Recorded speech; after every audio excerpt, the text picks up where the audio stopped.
Flash Rot's OP. Alright, going live. Make them vulnerable to all damage. That's Welcome to nasty. Twitch. All damage? Yes, all damage. Which one's that?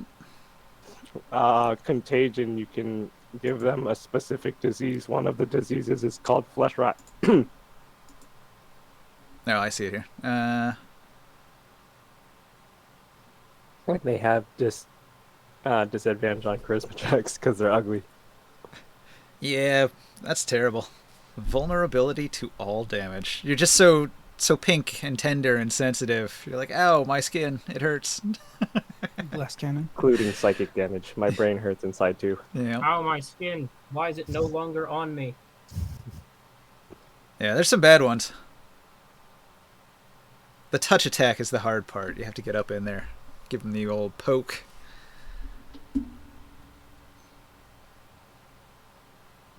Would it be sufficient to just take the magic initiate feat for the whole 20th level thing? Sure. You just have to be a caster of that type of spell. You have to be able to wield psionics and wizard magic in order to transform. But as long as you can meet those minimum requirements, even if it's just with a minor feat, why not? You'd just be an Avengian who is mostly psionic and minimally wizardly.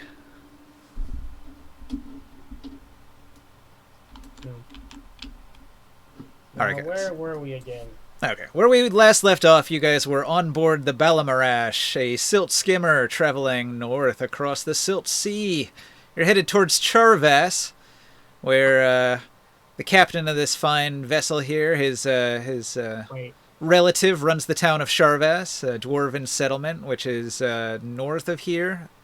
And from there, you can find the Road of Fire, which runs to your final destination east of Charvas.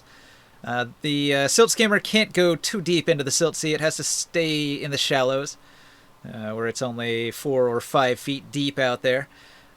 So you're close to the shore, and there's a powerful windstorm blowing the silt all over the place, obscuring your vision and dulling the sense of sound. And everything around you feels muffled by the oppressive wind and the silt, which seems to get into every nook and cranny of everything.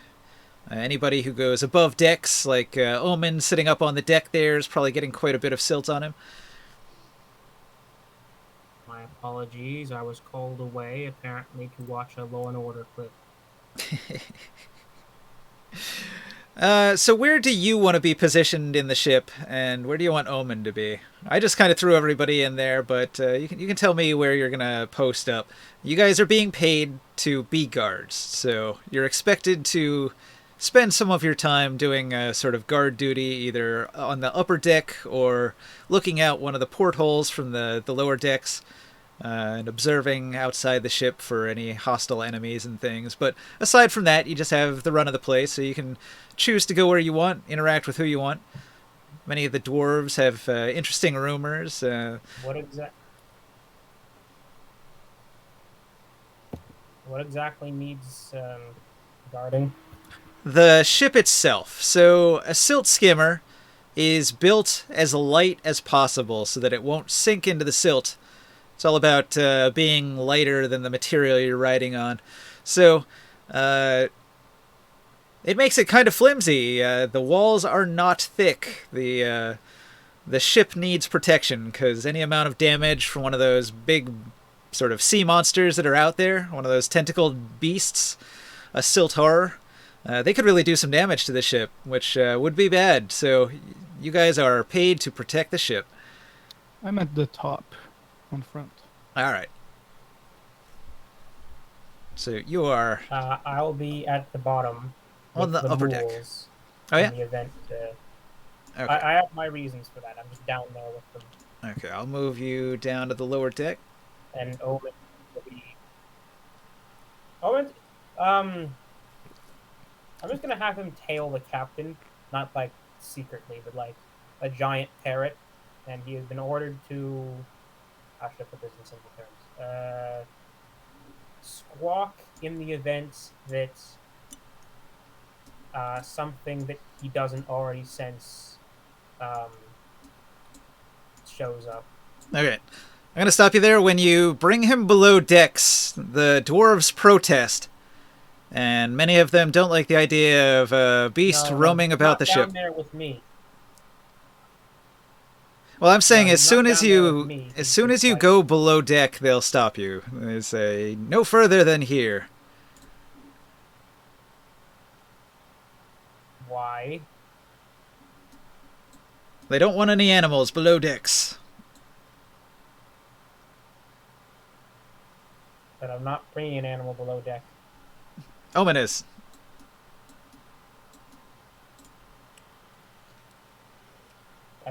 No, Omen's following the captain. He can't. The captain is below deck.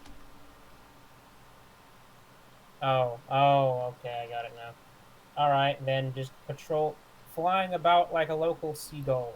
Okay. Commanded to squawk if he senses, etc., etc. In that case, Omen is going to go out near the ship and is going to begin hunting for any local wildlife that he can find. There are occasionally some silt runners, and each one is a tasty little morsel that he could snatch up, although they're quick. Do you want to make a roll to see if you can catch it?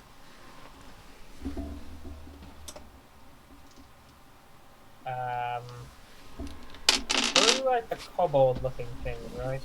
Yeah. They're not sentient, right? They are a tool-making species, so they're more evolved than like an ape on Earth. Sort of Planet of the Apes level, like maybe they're not using guns yet, but they can certainly wield a spear that they've made. I'm gonna say he can, but he's not allowed to, like, actually eat it. Then he just gets fed by me. Okay. Hunting for sport. Fair enough. Well, if it's not for food, then I'm not even going to ask for a survival roll. No.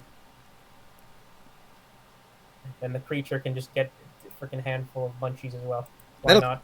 That'll keep him occupied, for sure. No, I mean the silt runner can also have a snack, because I think it's fun. Oh, you're going to feed it too? Keep it as a pet? Yes. Ooh. As soon as it gets the opportunity, it escapes. Quick little bugger. It didn't seem interested. Basically a squirrel. You tried to feed the squirrel and it was like, nope.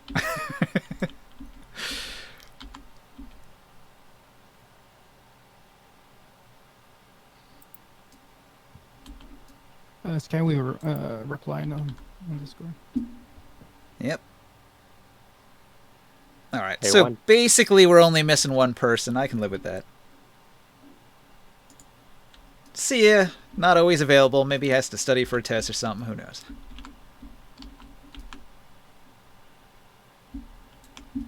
Wait, how much does it cost to craft the fire drake hide armor thing? I think I said 4,000. Okay, so 40 gold? Uh-huh. Okay, I will do that. I will go find Taurus and ask him to help me bring the fire drake hide or body down. Taurus, can you help me with that? Yep, I'll go help. I would like to ask the dwarves to possibly make this into some armor for me. It would be That's helpful cool. being in the front line. I'm on it. Alright. 10 of the dwarves Oh yeah, Are- dragon bits. very interested in this idea, and they're going to happily take your fire drake hide armor and bring it into the workshop here, where they will go to town on it. Leatherworkers and craftsmen, sewers and stitchers. The dwarves are doing quite a bit of the work of turning this piece of very nice leather into a very nice piece of armor. One of the dwarves will complain, "Ah, 'tis but a baby. Can't make naught but a hide armor from this. You need a full-grown one if you want to make something fancier." Yeah, it'll do for now. I don't really wear armor, so this will be probably my first set of armor, which I'll be happy with. And I will also be helping in the process of making the armor. I need to imbue it with some magic. Yeah. Go into that. What do you do as a druid to imbue this armor with its magic? Role-playing opportunity. I'm not sure how the enhancer process takes. Is this supposed to be a long thing? Like I'm supposed to be like It's doing gonna it take as long as they are? It's gonna take 10 days. So Okay, every day you'll have to spend at least a portion of your day casting magic into it, using up some of your spell slots. All right, I will take out my nature staff and I will channel my magic through it and just chant things of the nature of the sand and of the fire spirit that came from the drake to imbue it with magic for my natural form that I shift every day. The dwarves and the captain are very impressed, and you get a lot of respect among the crew as a druid and somebody who is working to repair the damage to the earth. So everybody likes you. Yay! Doing all this crafting with the dwarves makes a lot of friends here on the ship. I asked them if they have ever worked on something such as a fire drake before. Rarely. They don't get the opportunity often, which is why many of them leapt at the chance. Now, hopefully we can find a much bigger one, then you guys can work on something even more magnificent. The captain says, "Be careful what you wish for, lad. A full-grown one could certainly do some damage to me ship." Well, not necessarily like right on the silty, maybe somewhere in a cave away from the ship. Hopefully. Hopefully.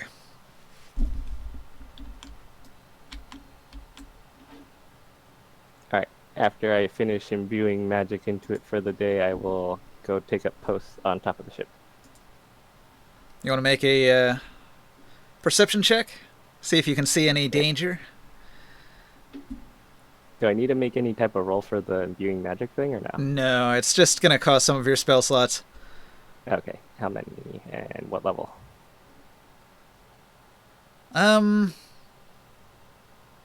Let's say you're using at least one of your highest level spell slots per day. Okay. Alright, and my perception roll is 23. Nice. Okay. I got a thing for that. I find it here.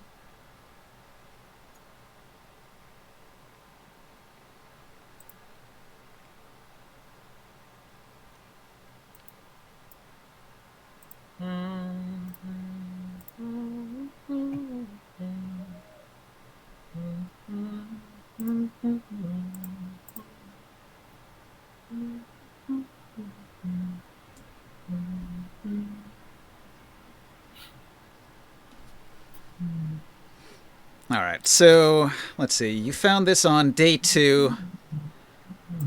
After leaving the Fire Drake Island and the lava tubes behind, all of the crafting and stuff that you've been doing is happening on the ship while you're traveling. And during the day I forgot to mention something. Yeah? And you know about Esper weed I took? Uh-huh. Is there a you way to feel the like concept? refine that into something not addictive? When you refine it, it becomes a concentrate that is, in fact, more addictive. There you go. Is there a way to make it less addictive at all? No. Dilute it, maybe? Your best bet is to take... What is it? I think like an anti-venom gives you advantage on your save. So if I mixed it in with an antivenom, would that work? Well, just the idea is you wanna do everything in your power to give yourself advantage on the saves before you take it, and that's the way to prevent the addiction. So anything you can do, including potions, spells, you name it, whatever you got, give yourself as many advantages as you can, and make the saves, and that way you'll only have the beneficial parts and not the addiction part. Let me know before you're about to eat it. I'll give you resistance. Yeah, you can get like resistance. You can get bardic inspiration. You can use that on saves, right? Yeah, I think save. so. I think so. Is Bless. there I think anything bless that can works be on done with saves. Fire Drake thing? There are many things. The hide is good for armor and shields. You can also collect the blood, the heart, the teeth, the claws. You can take the head if you want a big trophy. Can I do anything with the brain? It doesn't necessarily have a use. You can cook it. You can eat it. I picked up a few teeth as a treasure. Yeah. All right, continue. Pretty much any of the small stuff like teeth and claws can be sold as sort of a novelty. People will buy them as good luck charms. Fair enough. Okay, continue. So, looking out into the dust storm, there's a great dust storm going on with crackling thunder booming occasionally. And the wind is really howling. Like, you can hear the wind blasting across the terrain, creating all sorts of gusting and roaring sounds. And the sounds of the storm are occasionally punctuated by an especially loud roar. And the storm itself has sort of a weird reddish hue to it. Sort of like a burning red horizon at dusk or at dawn, and that's just on the horizon behind you as your ship plods along. But you don't notice anything coming close to the ship that you have to worry about during your patrol on the deck there. I will just go find what's his name? Ring Sight, and ask him to tell his elephant god to make the wind stop howling so much.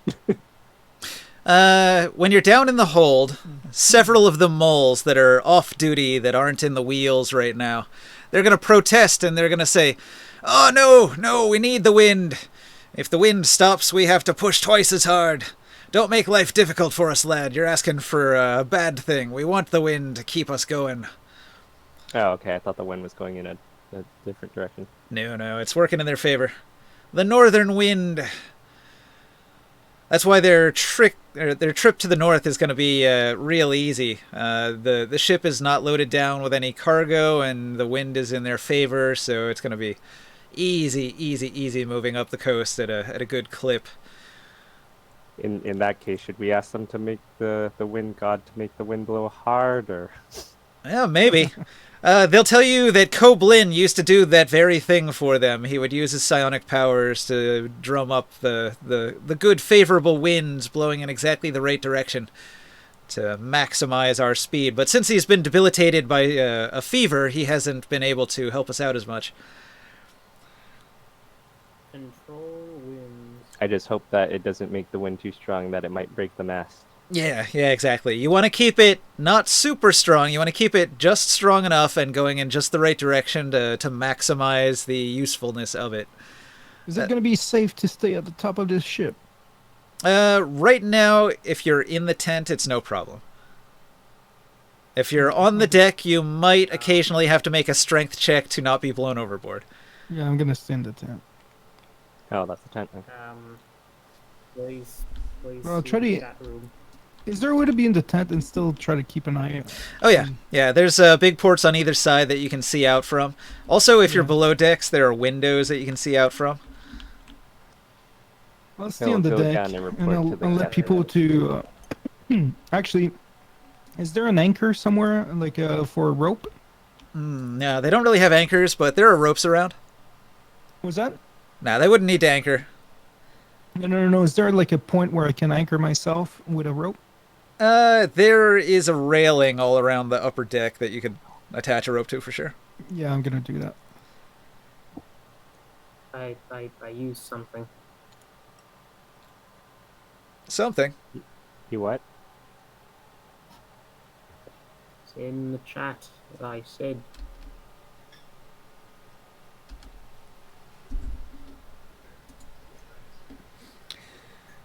You take control of the air. All right. Tell me what you do with the wind.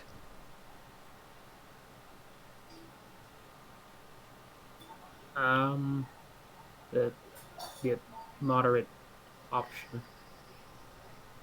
Does that also work like Wait, if the cube is moving, like because we're in a vehicle, we're moving?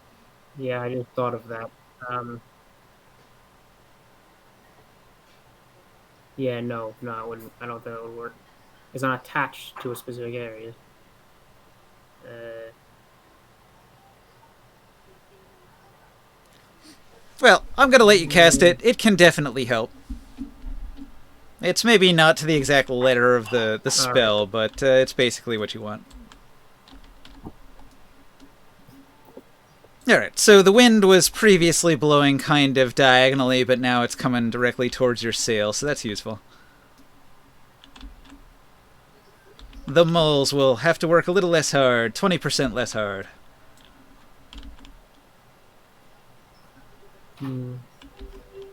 eh, good.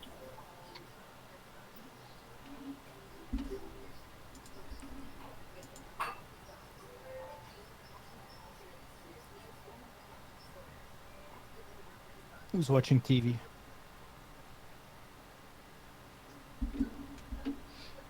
Okay, some of you had injuries. It's getting pretty late, and you're going to need to rest. And so this is sort of your camping period if you want to use a hit dice to heal up. I think Ringside had 6 damage on him when I looked. I'm good, but I'll That's probably true.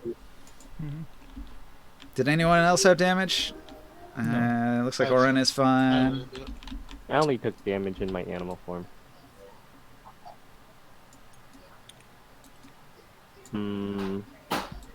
I will try to go find the dwarf that I used the mirror room and ask to borrow it again. Alright. And I will try to use Heal the... Huh? I had a little bit of damage left. That'll probably be the navigator down in his room here. He'll be chilling at one of the windows, plotting a course. Okay. I need to borrow... It is time for me to borrow the mirror again for Alright. my Sure thing, good buddy. vision quest. Anything for the druid. Thank you very much. And I'll go up to the mirror and grab the item from the Hermione's men and then try to focus on him. Alright. They are further up the coast. They're passing Ket. Now, where's Ket? How far is that? So Ket is north of where you're at, and it's on land. They're not on a silt skimmer. They're like on the road traveling to the town, which is north of Bitterwell. Oh, so they're further up north. They're ahead of us.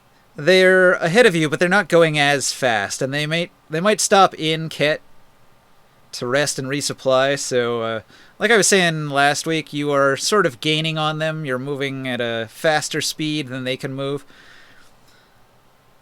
Okay, so we might catch up to them then. That's good. Yeah, it seems like at the rate you're going, by the end of the 10 days, you'll probably get to Sharvas before them. All right, I will go back to the top and I'll tell Grimoren that we're closing in on Harmanu's men. They currently have a bit of a lead. Are they in the storm? They're on the road, so the sandstorm is not as bad when you get away from the Silt Sea.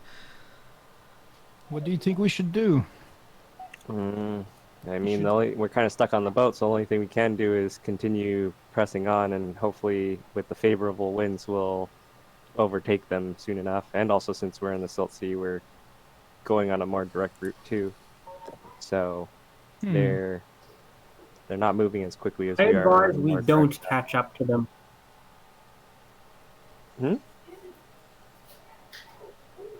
I advise we don't catch up to them. Just pass them. We're not on the fully same anyway. path as them. Yeah, we're hoping to pass them. Yeah, you're sort of going parallel to where they're at. Better, I would say, to let them reach the destination first and deal with whatever hazards are in the way. The final destination. But that's never gonna happen. We're going faster than they are. Even if we get there first, we can always just wait if that's what you want, and we can. I think we should ambush them and potentially, we can potentially like set up some kind of ambush or traps, too. ambush them and get rid of them forever. As long as we keep one alive, I'll be quite satisfied. Why do you need to keep one For what alive? purpose? Sacrificing? Mm-hmm. None of them are water clerics, though, so does that really help with your sacrifice? Well, they're an enemy. Yeah, actually, if the enemy is alive, it does the sacrifice. It gives you an extra point. Okay. Now, a new day dawns. So, here you are on guard duty once more. I'm going to say that, let's see, Skywill and Sia are not here, but I'm going to have them do their guard duty for the day. So they're gonna go up on the deck. They're going to take some time on guard duty.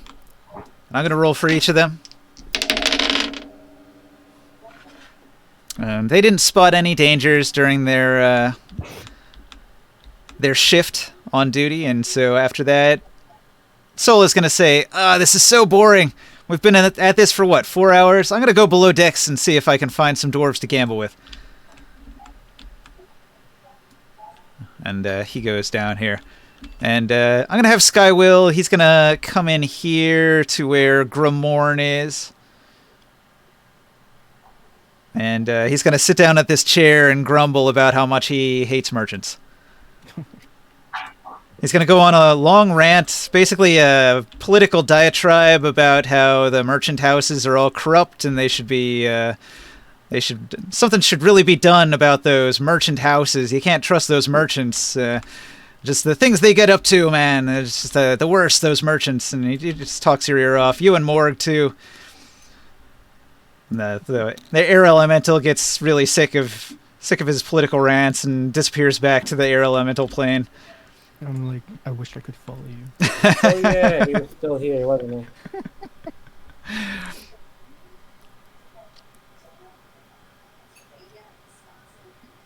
I listen with intrigue and try to convince him more about forming good merchant houses. I don't know if he's gonna go for that. Does Masterwork add +1 to hit, or only +1 to damage? Normally, the original Masterwork was +1 to hit, but not +1 to damage. But this is different in our game. In our game, Masterwork can mean many different things. Each Masterwork is unique. Some of them give you +1 to hit. Some of them give you increased damage. Some of them increase your initiative. Some of them are immune to burning. Each one has its own thing going on. Some of them give you camouflage if it's on a piece of armor or something. So it varies. But some of them do give you +1 to hit. If they're, like, balanced. That's what I call that, a very well-balanced weapon that has the +1 to hit. Okay. Thanks.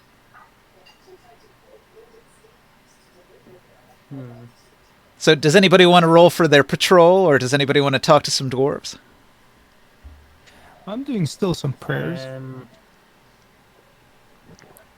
Those are really the main two things. It's your job to do a patrol, and there are many dwarven NPCs that might have information that you can talk to them about. Otherwise, you're basically just stuck on this ship day after day. It can be quite boring.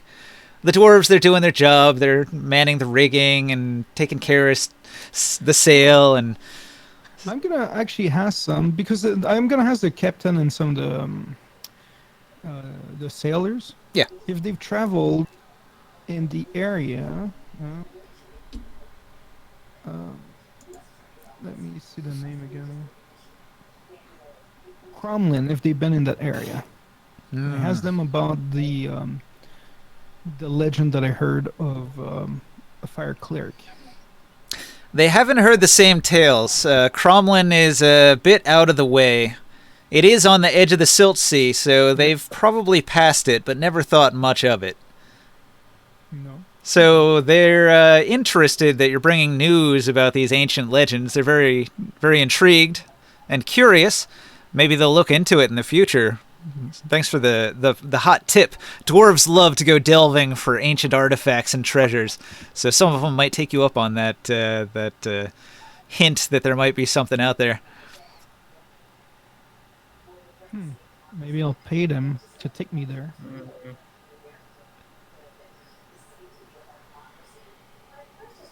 I will ask the dwarves that are working on the fire drake hide if they have any interesting stories about their travels on the Silt Sea.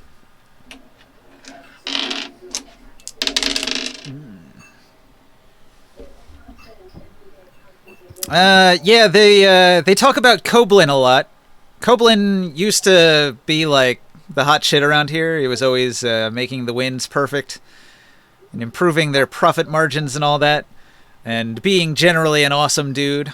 Very very calm, sort of the ship's chaplain. Like he kept everybody on the right track psychologically and all that. But ever since he caught this fever recently, he's been such a jerk, and he's constantly drunk, and he never helps anybody, and he hasn't been making the winds favorable, and it's been fairly miserable. So mostly they talk about drama on the ship. Is it an actual fever, or are you referring to the psionics headache thing? The dwarves are gonna shrug. They don't know much about psionics. Where is this Cromlin? You talking about the town or the psionicist? The psionicist. Koblin. He's right here. Probably. I'll go see if I can do anything about his affliction. All right. You try to help him, but you are unable. No. But you I'm gonna can go you back can to tell that the guy signs. again. You can tell the signs that he is a psionicist, and his abilities are crippled by the psionic dampening field. Okay, but he doesn't look like he has a fever. No. Okay. Yeah, I'll I'm gonna go offer back him to a the cure dwarves and tell them it's for- not a fever. But he is yeah. very drunk, and his nose is very red. His skin is very clammy.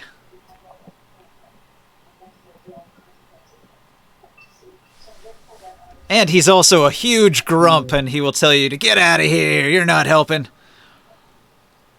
Are you just getting drunk because of the headaches? Hell yeah, I'm getting drunk because of the headaches. This is all that helps. And he downs another big bottle of dwarven moonshine. At least you could be a happy I drunk can lady. help you overcome this crisis. You gonna give him your sword? Yeah, but he has to make a bunch of swears to the winged elephant. Well, this is an interesting angle. Are you actually going to, like, tell him, hold this secret artifact and pray to the god, the winged elephant, to actually try to, like, cure him of his situation? Basically, it will turn off my attunement, which that'll suck for a while. I will It's ask for it 24 back hours to lose still. your attunement. Does he have to attune to it? You have to. It loses attunement after 24 hours. Without it. Nah. I think there's another rule It for takes this. it Hold on. takes 24 hours for him to attune to it. That's gonna suck if you're gonna need it back, and we have to go fight something if, like, an emergency comes up, and you're not attuned to it. takes He has 24 to do a hours. DC 15 religion check.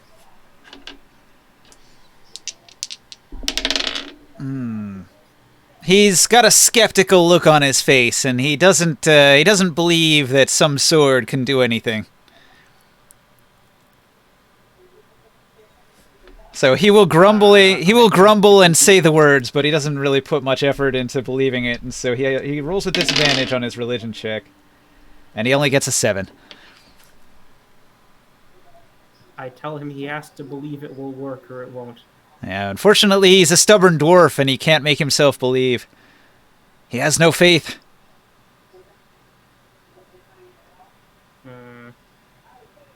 What would convince you? He shrugs. He says, "It'll pass. No sickness can last longer than a month." This is not a sickness. It is a psychic contagion. Yeah. Well, he'll nod and take your word for it. He doesn't know what's causing it, but he's sure he'll get over it eventually. Yeah. I'm just sad for him now. Right. The Dark Sun dwarves are very like magic and psionic resistant. They're just like anti magic, anti belief, anti religion, anti everything. They're too stubborn to believe anything. It takes a short rest focused on the item to be able to attune to it. And if it has like a condition, like you have to make a DC check, you have to do that during the short rest. Okay. So he takes your sword for an hour. He tries, he fails, he gives it back. That way you will maintain your attunement. All right. If you wish to try again the next day, maybe you can convince him. Although he's Wait, I just realized. Wait, double wait. Whatever you. Okay, never mind. If you're away from the item for more than 24 hours, 100 feet away for more than 24 hours, you lose your attunement. Mm-hmm.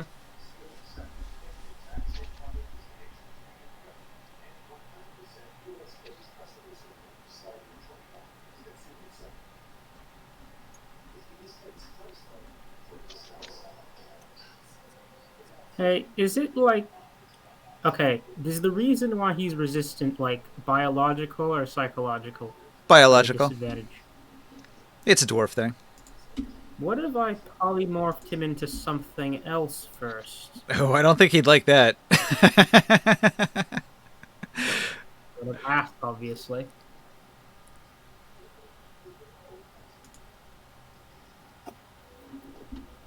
What are we doing right We're now? gonna turn him into an animal and then ask the animal to believe in God.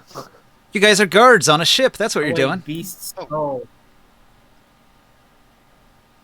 Right, that's how Cool. polymorph works. So, Sol and Orin already spent the first 4 hours of the day on the deck of the ship looking out for possible enemies. They didn't see anything.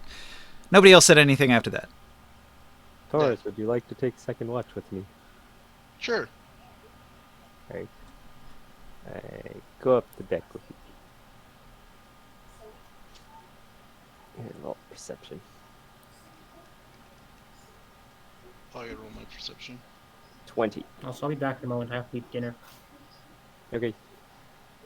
Well, I'm gonna use no direction. See if I can get some advantages. Is it still just as windy today as yesterday? Yeah. Well, plus with the casting of the control of the wind, it's very favorable winds. +2.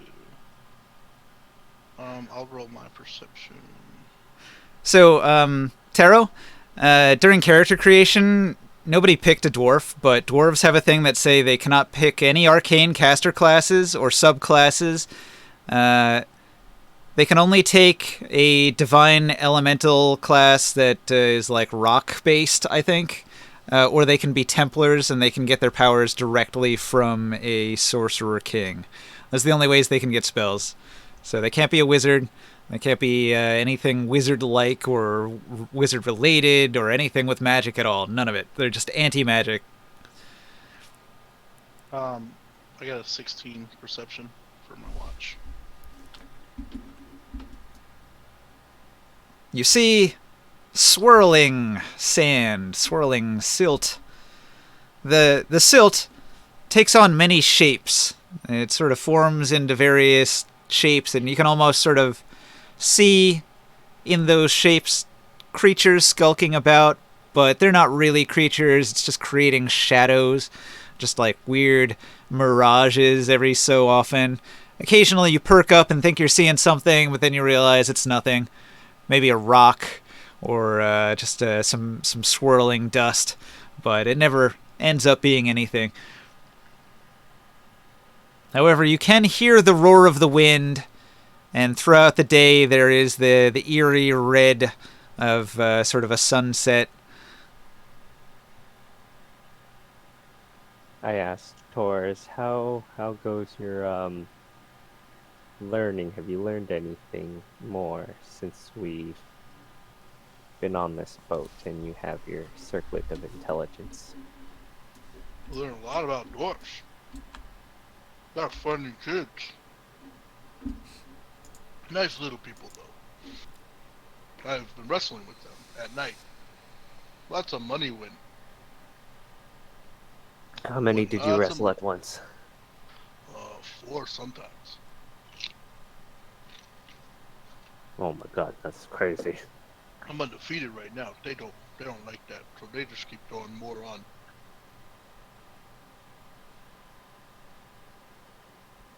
What do They you said- think about the mole slaves? I mean, I don't like slaves, but they seem like they're nice to their slaves. So, are they really slaves? Typically, That's a pretty slaves good point.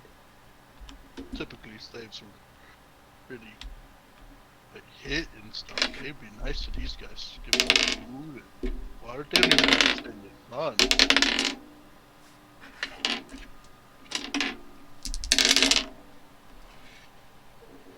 It's gonna start What a is strike on the happening? boat. I mean, look at them. They get to work out all day. Like, that's awesome. They should wrestle with them. They're probably strong. Just then, Sol is going to come up from below decks, quite happy with himself, putting a bunch of coins into his coin purse. Apparently he's been having good luck gambling with the dwarves. I hope you're not doing anything unsavory with the dwarves to make the money. No, he's guarding their pocket change. Right. He made about 14... No, he made about 7 days' wages in 1 day of gambling.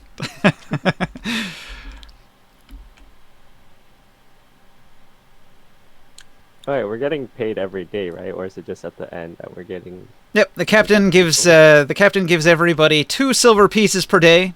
You can collect it daily or collect it at the end. That's your call. Not at the end.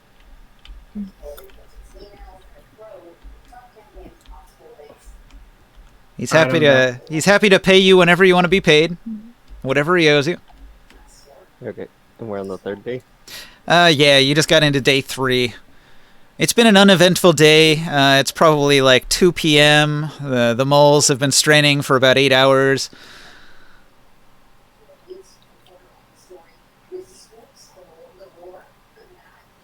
Okay. The sun is high on the horizon and the temperature's really up there. If it weren't so overcast from the storm, it would be absolutely scorching right now. I'm gonna go take a nap while it's this hot. The hottest part of the day, you go down into the shade. Yeah, being aboard the ship means you don't have to drink extra water or anything. Although they recommend if you go above decks, everybody wears a wet rag over their face so they don't breathe in the silt. You guys have gas masks for that. Generally. Sandstorm masks.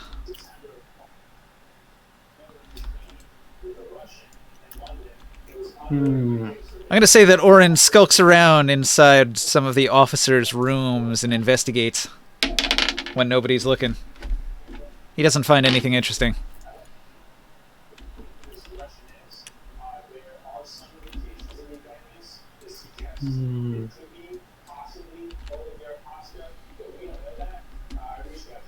I'm gonna try the actually I'm gonna ask Ramon to help me with this process. Oh, I'd like to also sorry, let me interrupt you. I'd like to also get my Oh, warpic fixed. I had a better idea. Good idea. The dwarves will patch it up. Let's see. The dwarf rolls 16. Fixed. Cool. Thank you. I will ask Taurus if I can borrow his headband. It's attuned to me. That is true. I don't want to be dumb. Can you handle being dumb for 2 hours? Don't that make me is go back. cooked Drake. No. You want to cook up some of that drake and eat it? Yeah. Sounds I delicious. don't want to be dumb. All right, you have some of the drake meat. It's an apex predator. Drake steak. I want a steak too. I'm gonna cook it mid-rare. I ate some shark You one say that time. like I bet it tastes you- like shark. I That tells me- follow Grimorn. Yeah. He's doing some cooking. I smell it from downstairs, and I like, what you got there? Huh?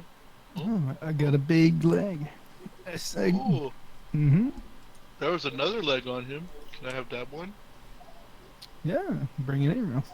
The God of Flame will take care of it. How well cooked do you want it?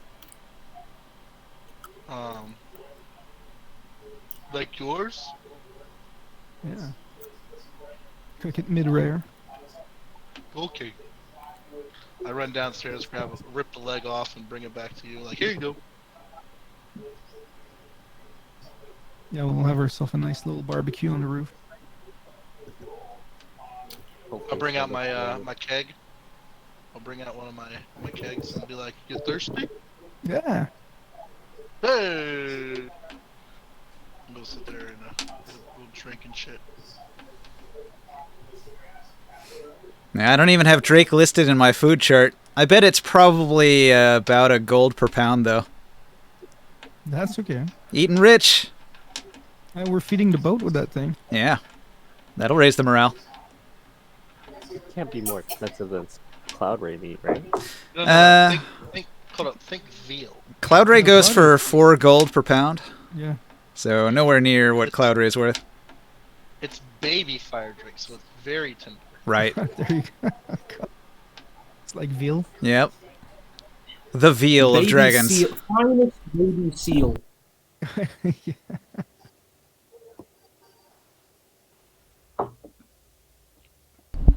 That's how you all sound right now. You I ask monsters. Yeah. I ask Ramorn what his plans are while we're eating. I ask him, "What's your plans when we get done with this mission? You gonna take a break like me?"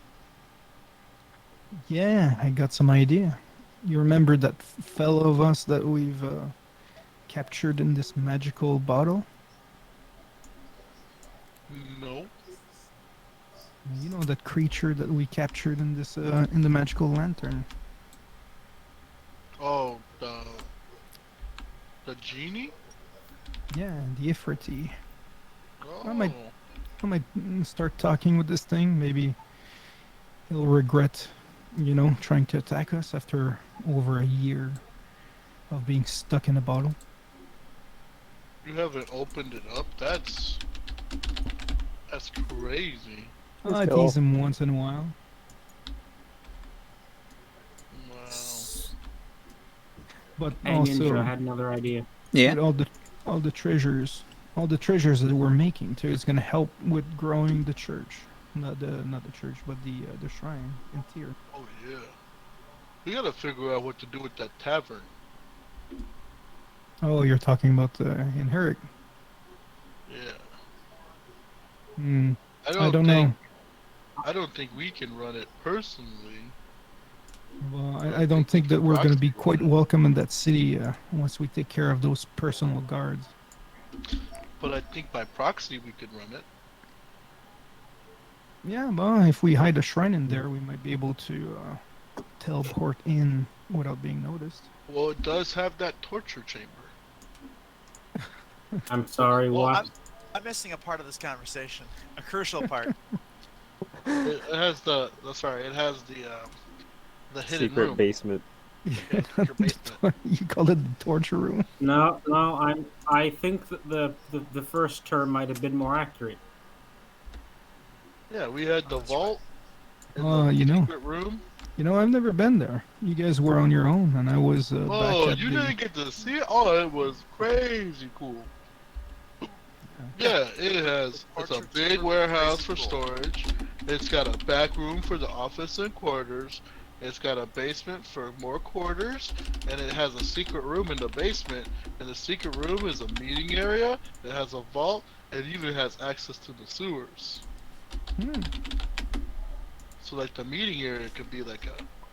We could put the shrine in the meeting room, in the meeting Well, area. do you think we could infiltrate Eric, the city from there? Send some spies, maybe cause some problem in the city. I think we'd have to be quiet about it, but yeah. I'm sure that the Sorcerer King probably still have hidden somewhere some of those old Fire Temple artifacts hidden somewhere in the city. Yeah, there was a. Remember, we found that fire temple, but it was all destroyed. They burned it all down. Yeah, they burned the shrine, but I don't know if they burned the magical That's items. ironic. Well, there Yeah. wasn't anything in there when we looked, but maybe there's some hidden stuff. Well, I don't know how this is gonna all turn out, so we should always be careful with that Sorcerer King. We're not making friends, and we're never gonna be friends with that one. Okay, there's No, we a did have. 4-hour period where the dwarven lookout, he looks out over the sand, and he doesn't see anything. Now it's 6 p.m. and the sun has gone down. Oh, Okay, feels I'm good. going back to the dwarf again. The psionicist, That's Koblin? fun. Yes. All right, you go back to Koblin. When you find him, he made his con save. He's drunk, but he's conscious. Ah, you're back. What do you want? I believe I didn't give you enough guidance before. Hmm. Is that an I'm actual? gonna ask writing? Grimorn to use the actual spell guidance, and I'm gonna help him through the process to give him advantage. Oh, you can ask more too if he's nearby.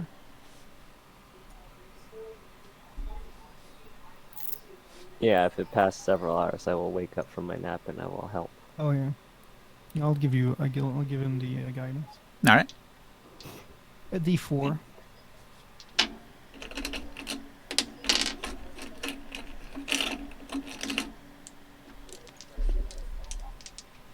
Anybody else want to throw anything on there? Could do Bardic Inspiration. That adds a D8, right? Yep.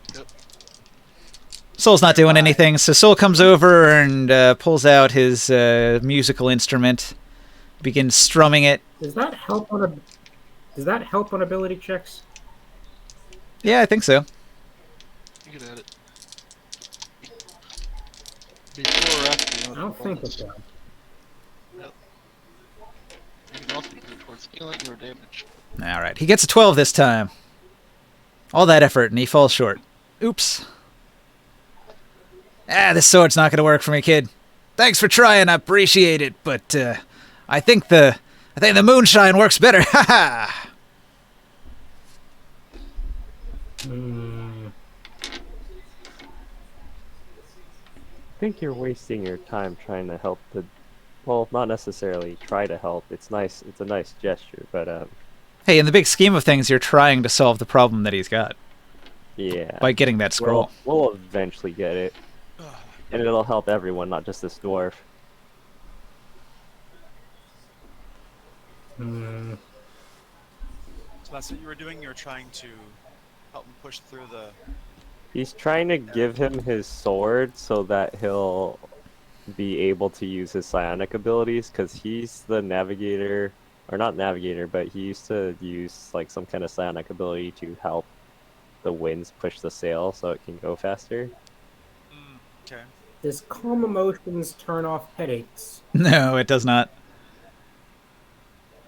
It would make him a little less grumpy, though. I don't know if you want to go for that. Not worth it. Super antidepressant. I'll just overwrite his he's quite personality salty as and it- irritable, but other than that, he's fine. A salty sea dog that's had too much of the dwarven moonshine. But he rolled a 19 on his con save, so he's holding his drink pretty well. Hey, Skywell, now that you're here, I was describing earlier how you and Soul had first watch. And during your early watch, you didn't find anything. Since then, a bunch of hours have passed. It's now 6 p.m., and the sun has set. Okay. The navigator's probably going to call a halt at some point for the moles to rest. They've been going all day. Does anybody want to do anything? Well, I would enjoy always running around outside and making sure everything's good across the silt. Oh, the other thing I had you do when you weren't here is I had you snoop around in one of the officers' rooms, and you didn't find anything interesting. Okay. So We brought the blacksmith with us, didn't we? well, the main thing, and I don't know if you saw my messages off of this, like off in Discord, but I wanted to make use of that skill, that tool skill that I have about leatherworking, to make good use of the fire drake hide, to, preserve or properly tan or whatever it is. Okay, so there has been a crafting spree going on for a while since the Drake hide came on board, and the dwarves, they really got to work on it. And you're welcome to join in. So Morg is there every day casting a spell. 10 of the dwarves are there stitching up the leather and cutting it and tanning the hide and all that. And so they'll be more than happy to have an extra pair of hands participating in the act. I think that's probably what I would be doing, preparing that, because that's kind of going back to my my old days as a rancher. So now, what it says tool use, but it doesn't say what ability score would be used with that. I just Dex. Sure. Okay, great. Thanks much. So then that'll be a. Yeah, when in doubt, the tool's probably dex-based. There's very few that are anything else. So the lowest I can get is a 18. I guess some of them could be int-based if it's like a studying one. Yeah. All right. Yeah. There you go. Well, you are on par with what the dwarves are doing, too. So nobody's made any major mistakes yet. I give you guidance. Just to make it even better.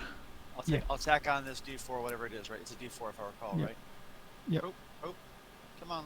You can do it, computer. Lag, whatever. It's a 4, yeah. That's a... Okay.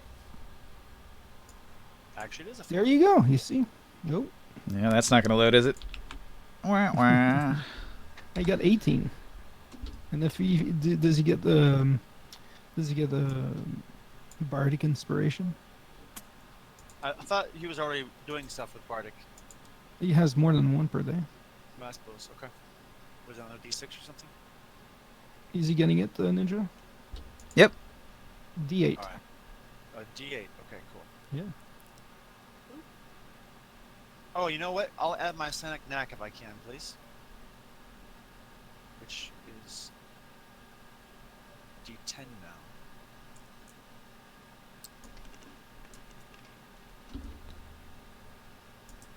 So 22 plus 13.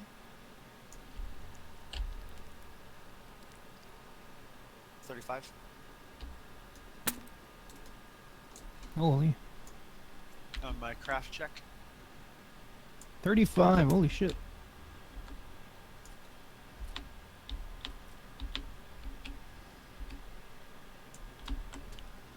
I don't know if you heard me.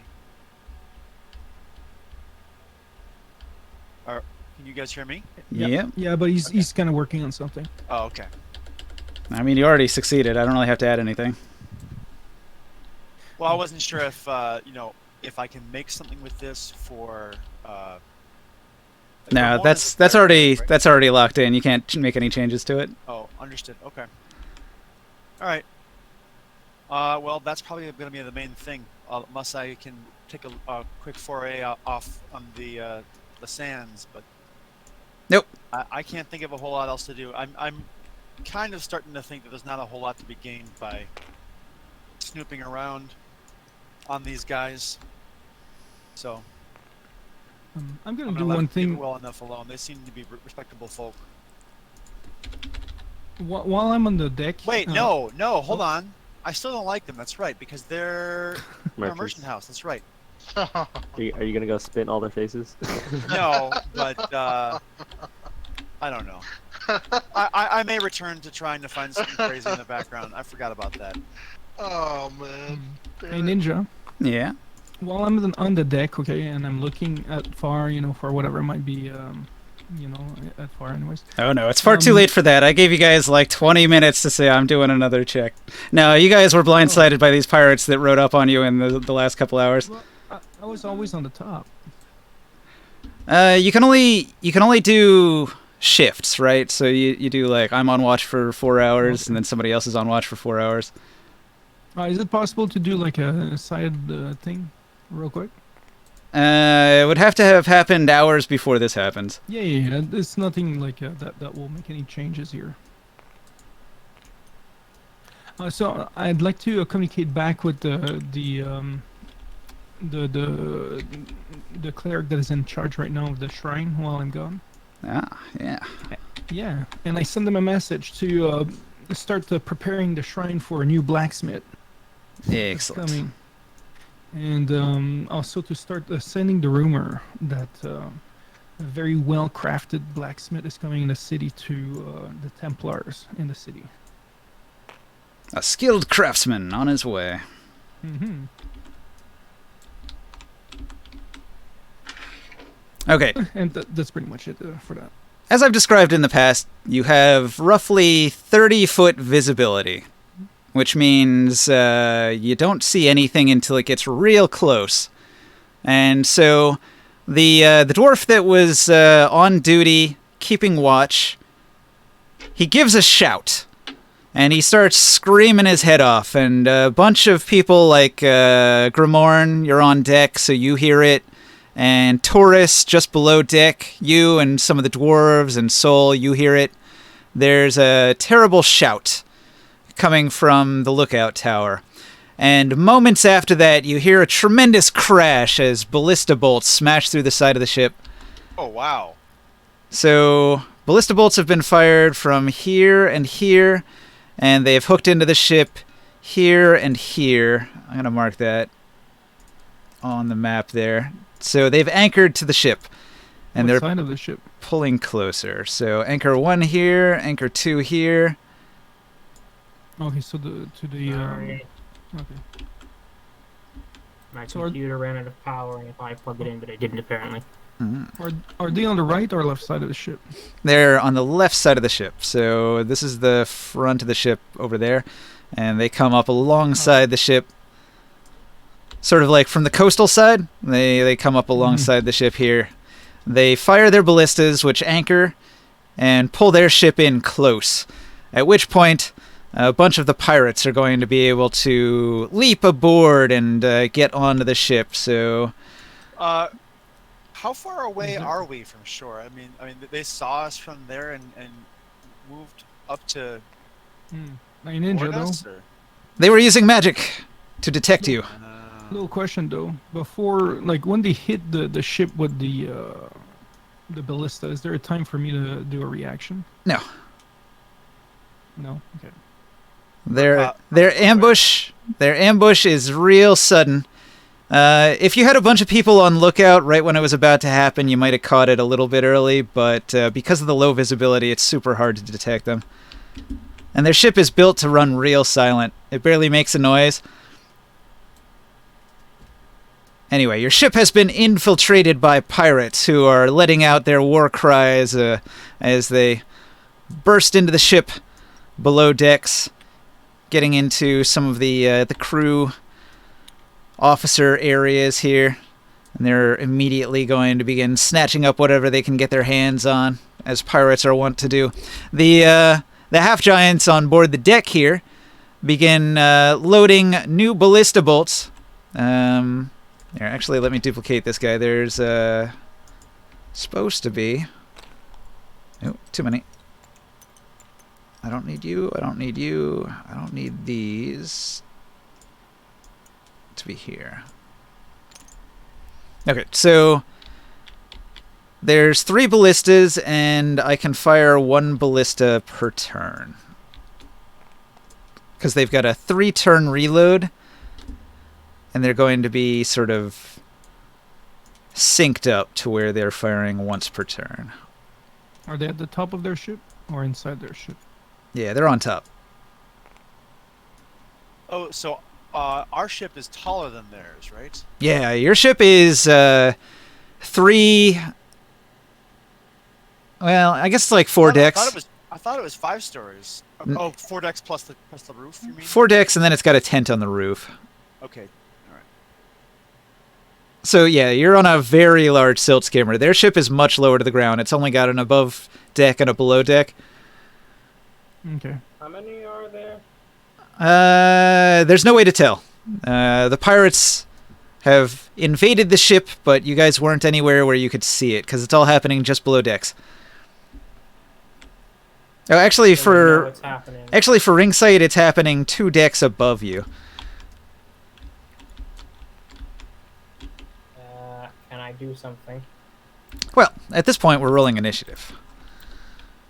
Each one of these squares, are they 5 foot? Yeah. Oh, when did Ringside go up there? I thought he was hanging Yeah. around Coblin. Oh yeah, you're right. The last thing he did was go talk to Coblin. He was below decks, but now he would be up with Coblin. I just didn't move his figurine.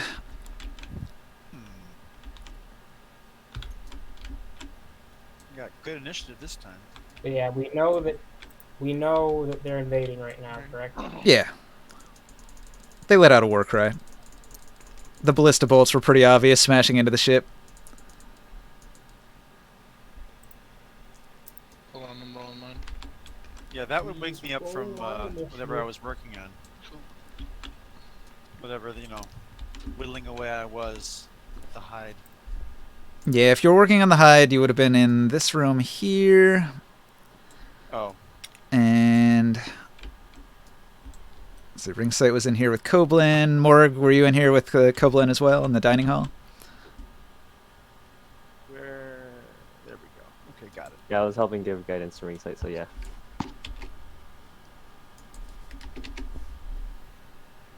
Yeah, unless I'm on shift, I'd be in this room right here by the stairs.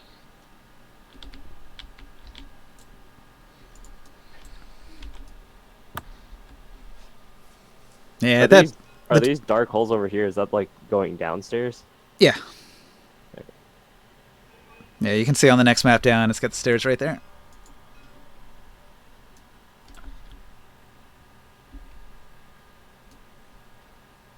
So wait, they smashed through the whole ship?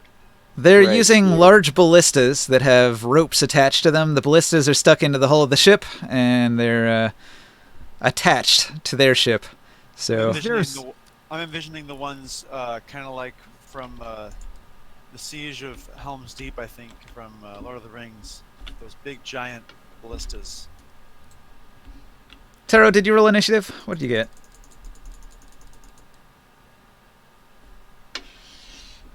You're muted, Taro. I just noticed. Yeah, no, I did not roll initiative. I can't. No, I did not. Please do it for me. I roll an 18 for you. That's pretty good. Indeed. Do you have any mods on that? No. No dicks mod. No, Oof. I do not. Well, an 18's pretty good. Let's do this.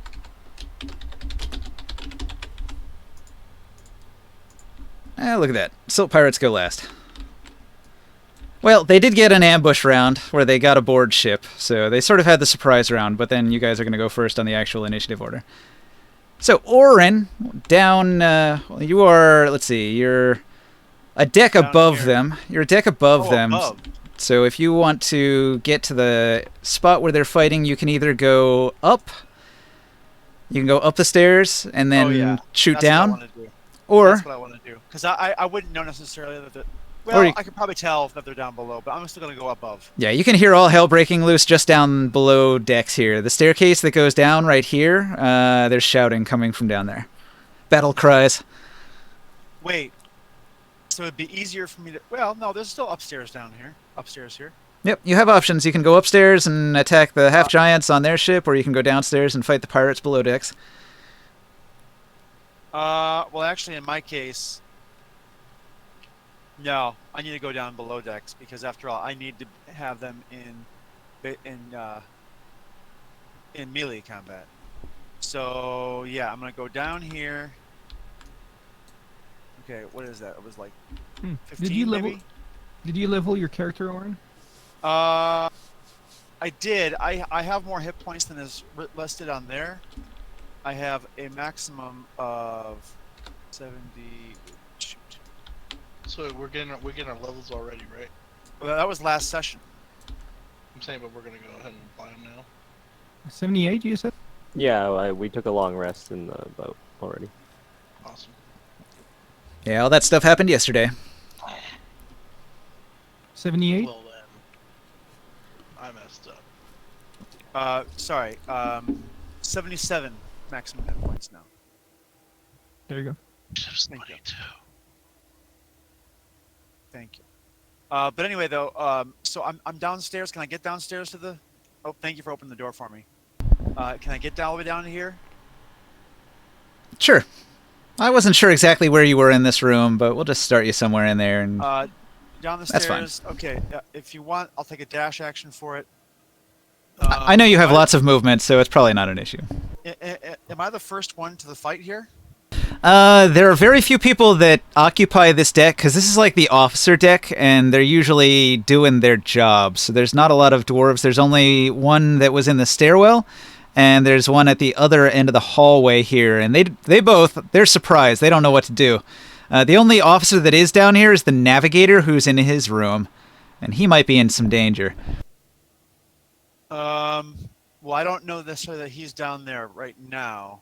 That's him. It is known that the navigator generally stays in his room, looking out the window, making sure that everybody is on the right course and checking his charts. Well, I probably.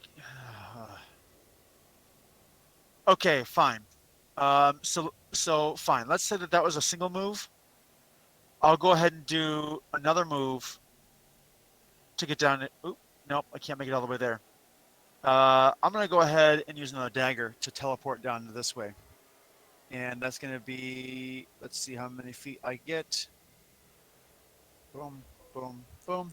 I'm hoping I roll at least a 4, so I can make it up to there, and that is a 9, so I can teleport 90 feet. I will teleport to here, checking on. So I see a sailor dwarf here. Am I able to get to a place where I can defend him? Looks like. Well, you've placed yourself directly in the path of the pirates, so when you get to here, you can see that. Here, I'm going to change this guy's name to Navigator. Navigator. Okay. All right, so that's the Navigator dwarf in the room over there, and he's shocked, and he's looking into the hall. And in the hall, he can see all the pirate raiders screaming as they jump into the window here, into the room. So I throw a side knife dagger on the floor, poof, appear there, stand in the way, and give a glowering look at the raiding pirates. And I take a full dodge action from my my standard.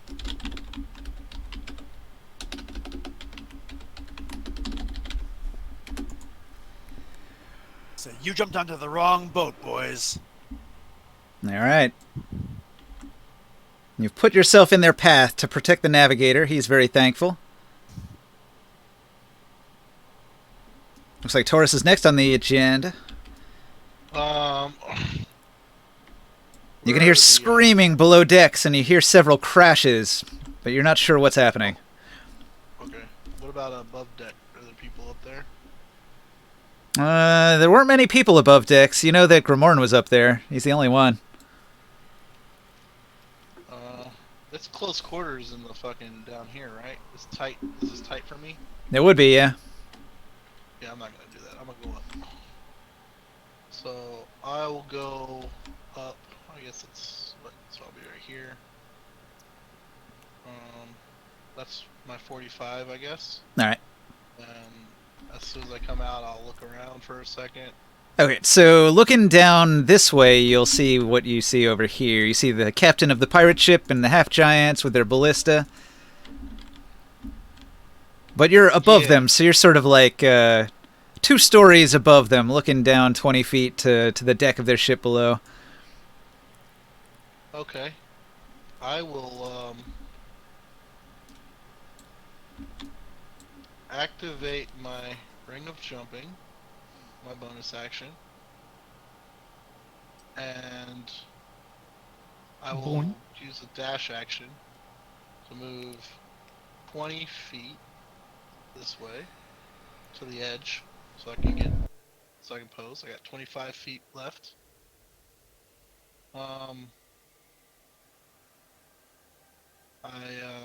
If I get to here and I see Grimorn, I'll yell, "I'll be back." And The I'm gonna- chopper. I'll Okay, go turn ahead over. and jump. I'll be back. Yeah, come on, do it. Yeah, Get to the chopper. I can Come jump on.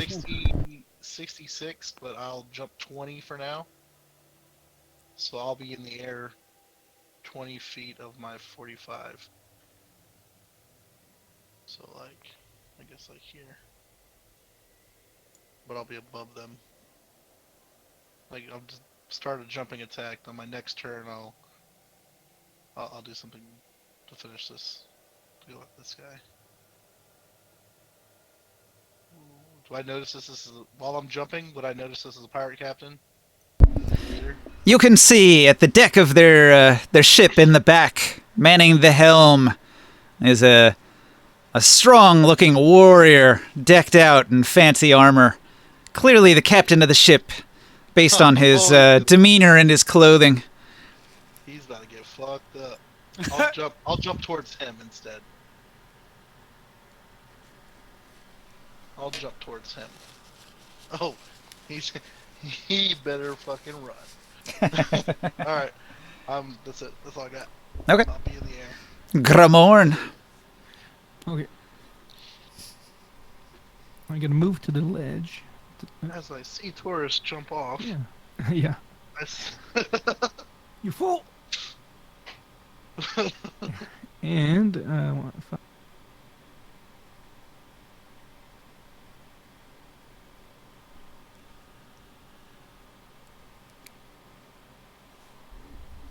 Wall of fire? yes, a nice wall of fire that engulfs everything in that area. 20 Well, I foot get all high. 3 of these guys. You gotta do a dex save of level 9 of 19. These 2 giants. You could probably get all 3 of them. No, it's 60 feet. Oh.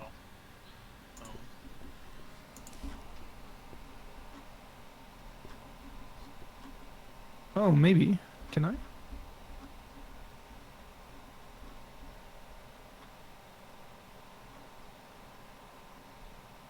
Nah, you'd be 2 squares short. Okay, so yeah, it goes what low closer. Oh shit. All right, one of them makes a save, one of them doesn't. You got a damage roll? Yeah.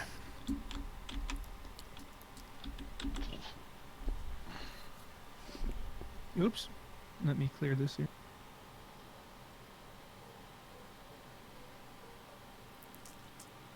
It's coming. 34. Nice. And things starts catching on fire inside of there.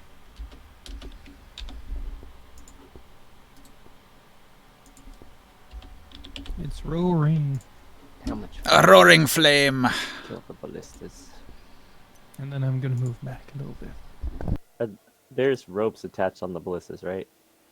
Well, they have a heavy string that propels the ballista bolt like a crossbow. No, No, little I mean question. like the ballista head that like they're launching into the our boat, our silt skipper. Yeah, those ropes were tied off to their ship. So once they were fired, they're not attached to the ballista themselves. Okay. One little question. Was there any... Do they have any sail? Their ship is actually powered by rowing. Oh, okay. And there's no gunpowder on board? Nah, it's sort of like a Viking longship with a bunch of oars sticking out. They've pulled the oars in when they came cruising up alongside, and then they anchored themselves with the ballista bolts so they wouldn't have to row. And But there's a chance that boat starts on fire. oh yeah, for sure. Well, definitely in the wall of fire area, that whole area is on fire, definitely. Nice. And the ballista, hopefully they're gonna get damaged before they can fire them again. Yeah, yeah. Okay, well that's it. That's all I can really do right now. That's it? That's all you can do is burn the boat? Well, I start laughing.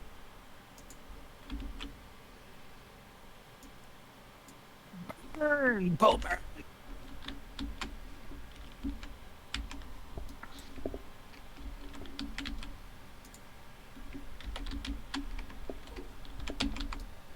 All right. Yes. Ring it's your sight. turn. Terror the Harrow. Turn yet? It is. Okay. 1. Summon air elemental. You got it. Are you gonna make it like make wind so the boat burns faster? Are you trying to Their destroy boat. the boat? I wanted to No, take their well, boat. Might be too late. Where are you summoning this fire elemental? Or not fire, wind elemental, I mean.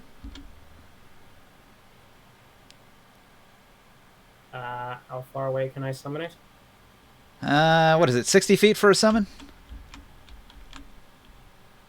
Something like that. All right, just as close as possible, and then have. All right, incapacitate the pirates by helping the people fighting them.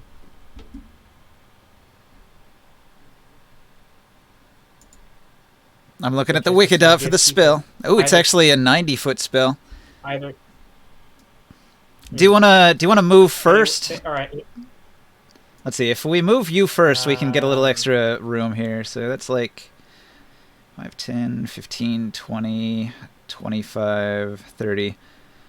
See, I can get ring sight into the main room here, and then you can summon the elemental within 90 feet, but you can't really see a good spot. So I guess like the best you could do is summon him into the stairwell, and then once he's summoned, he can use his movement to go to where the pirates are at and follow your orders. So that would mean like you Okay. Orders. put him here, and then he goes 5, 10, Basically, my orders are throw them, 15, 20. and if you can't do that, hold them down so someone else can hit them. And when I say throw them, I mean throw them into each other.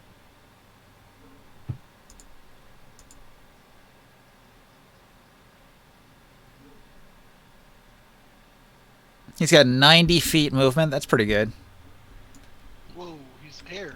Also, he can like if there's like holes or openings in the ship, he can just fly through that. All right. So he flies over to the other ship and begins pounding on the half-giant pirate, I guess.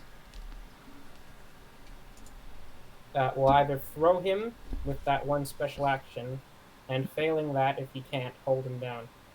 All right. The half-giant makes a DC 13 strength saving throw, and he wait, there's the succeeds.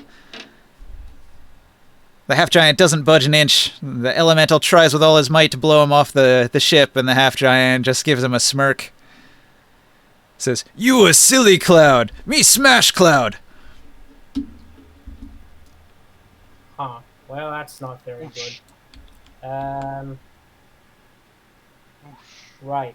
That done. I'm gonna. So Everyone's below deck, right? Or are they on the other ship? It's the ship that attacked. so where you're at right now, can you see the stream? Are you looking at that at all? Or yeah, you're not on the table, No, I but don't. No one's. so you were like 10 to 15 feet from the stairwell that goes to where the combat's happening, and from there you're another 15 feet to where Orin is about to be engaged in combat with them. So you're like one move away from the combat on a different floor, above where the combat's happening. Or you could move upstairs, and from there you could look down onto the deck of the ship to fight the half giants. So there's pirates below decks, and there's half giants on the other ship if you go up to the top of your ship to look down at them. So Well, some now I feel like I messed that up because I wanted there. I wanted to fight the whatever. you Whatever wanted him to one's fight the ship he's pirates on. below decks? Yes. Okay. Well, we'll say the same thing happened. We'll just put them in a different location. So we'll say the elemental went downstairs and got into here. Hooray. Okay. When he gets All here, that done. when he gets here and he begins blowing the pirates around, what you're gonna notice, and what Orin will see, is that all of these pirates are attached to each other with a rope. Huh. So if they, like mountain climbers, right? When they hop from their ship to your ship, there's this gap in between, and that is deadly silt rolling by below them.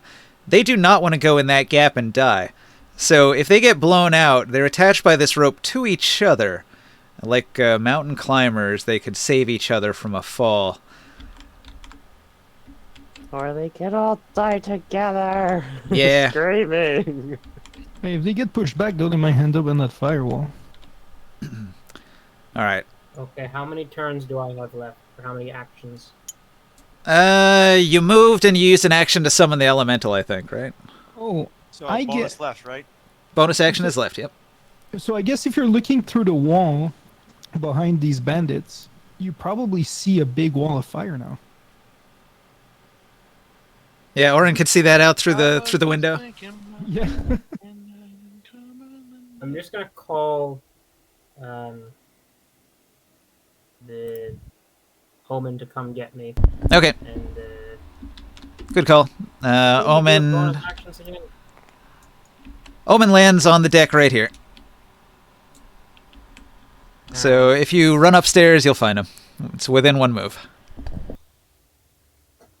Alright, that's it for me. I guess I gotta autopilot see you. So Soul is gonna say, "Holy shit! What is all that noise below decks? You dwarves, to me, my dwarven friends!" And he makes a impassioned speech about how the sailor dwarves must rally around him to protect the ship. So he rolls a big persuasion, and he gets like a natural 18 plus his modifiers. So he's really persuasive. And all of these dwarves are going to gather around him and form into a little horde, with him as the leader. So that's a separate rule set, like how hordes work. Horde mechanics, they have several features. I love it. Give me a second here. Let me open up the horde section. So the cool thing about hordes is they have this feature called Protect. A horde can allow friendly creatures to enter its occupied space and protect them from enemy attacks. A horde can protect up to 3 creatures of the same size as the horde's individual creatures. The creature must share space occupied by the horde and engage with it to become protected. So that's what he did. He told the dwarves, engage with me and become my protective horde. So now there's a bunch of sailor dwarves surrounding him. Just for my own personal understanding, how many does it take to make a horde?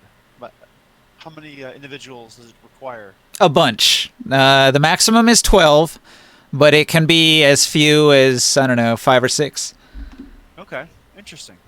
Generally between 6 and 12 is what you're aiming for. So what he has is the minimum 6 dwarves, But and not player characters.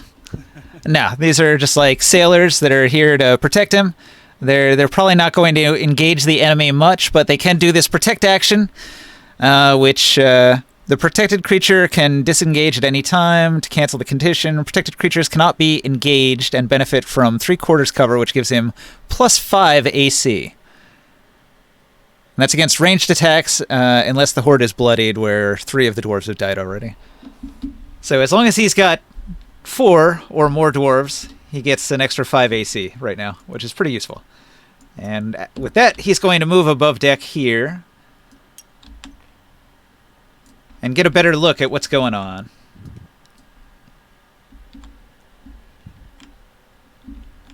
So he's going to ask the dwarves if they've got any way to deal with the enemy pirates.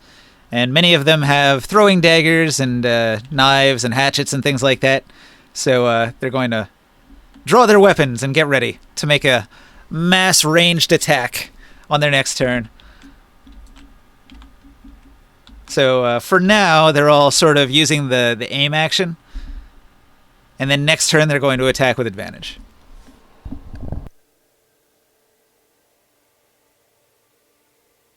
So, Morg, what do you do?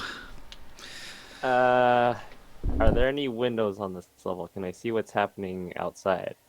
The windows are these round areas that are marked on this deck here. Here, here, here, and here. They're all a deck below you. You'd have to go to the stairs here or here.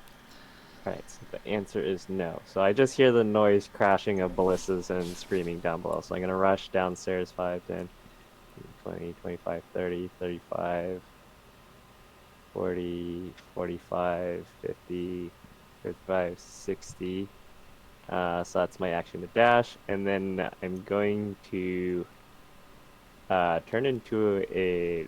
I'm going to use both of my wild shapes to turn into an earth elemental. I become large. Mm. I don't have an earth elemental figurine, so I'm just gonna dig.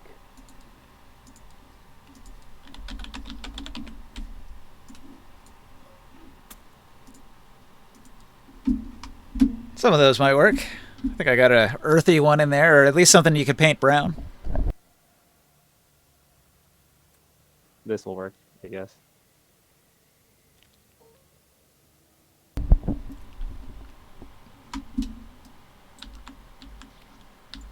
Yeah, that's an earth elemental from like World of Warcraft or something.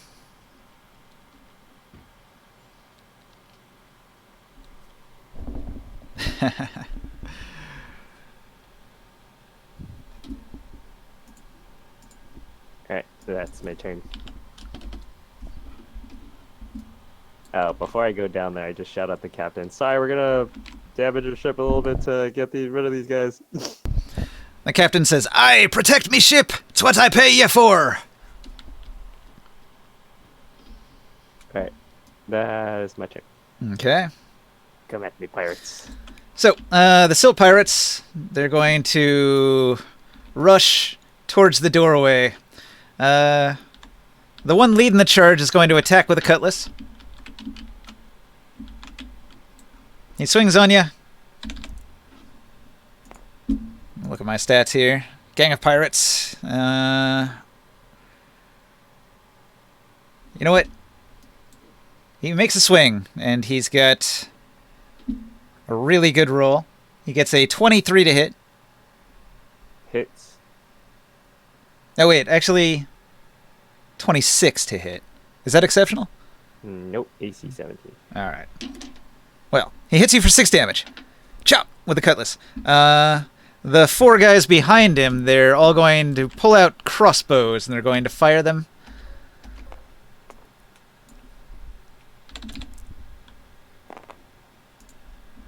Oh, look at that.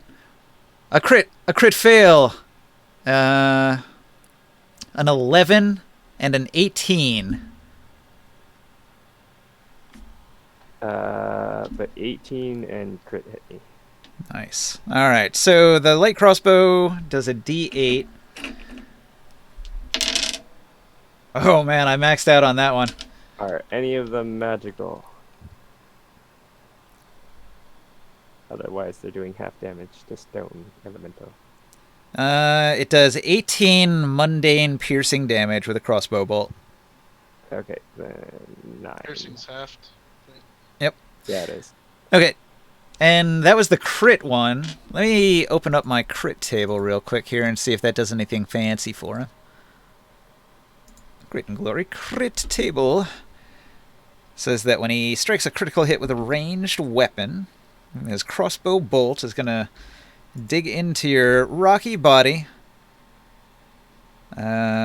His senses are heightened. He becomes aware of threats around the battlefield, and he can use the dodge action. So he gets free dodge out of it. That's pretty good.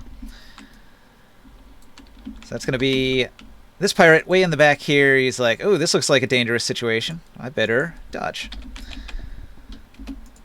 And then the one that got a crit fail. Your missile startles your allies near your target. Your target can perform an opportunity attack on an ally within melee range, which would be this pirate right here. You gonna give him a smack? Oh, I can smack him? Yeah. Yep. Because he got a crit fail, it startled the one that was fighting you with a cutlass and hit you. And that gives you an opportunity attack against him. Oh, cool. I have reach as an elemental too. I have a +8 to hit.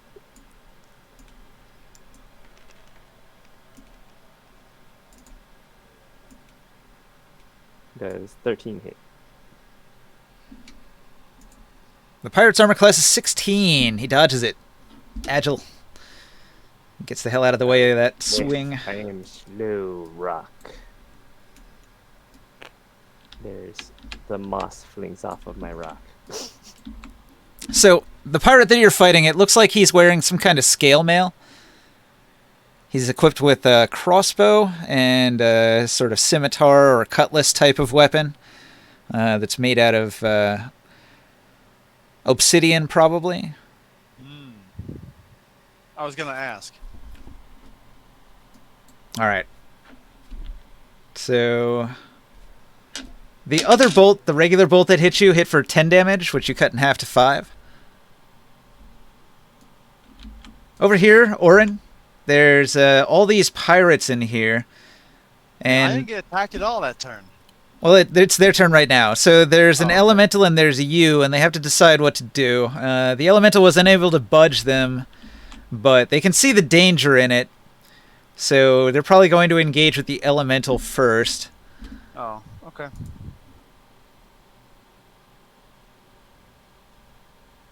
It's resistant to slashing, piercing, all that shit. So they're going to do half damage even if they hit. It's not looking good for them.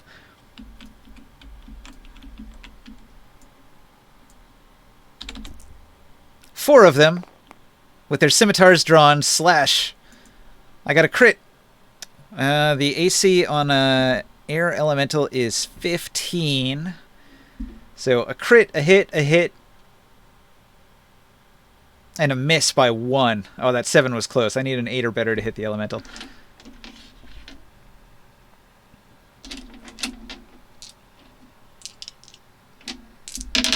Your elemental is going to take 5. So it was like 10 damage cut in half to 5. And then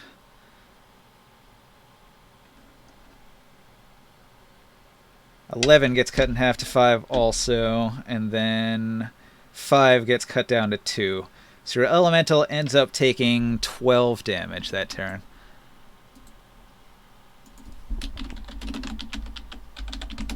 Minus 12. So they chop at it, and they curse. What the hell is it?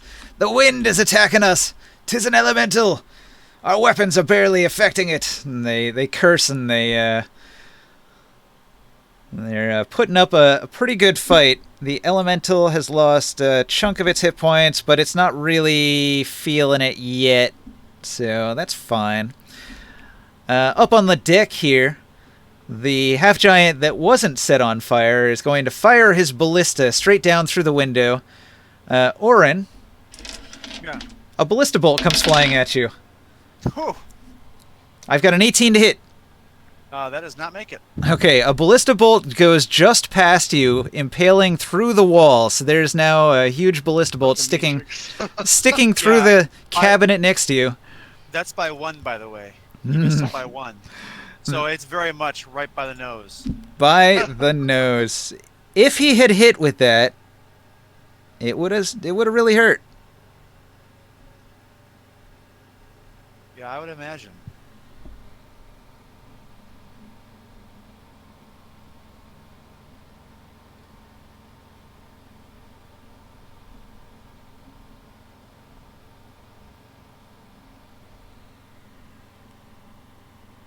Too bad I'm not a monk. I could just like grab it and swing it back. No, even that would not be a normal missile. I can't do that. All right, the pirate captain is going to let out an order from up on the deck. It is a legendary action.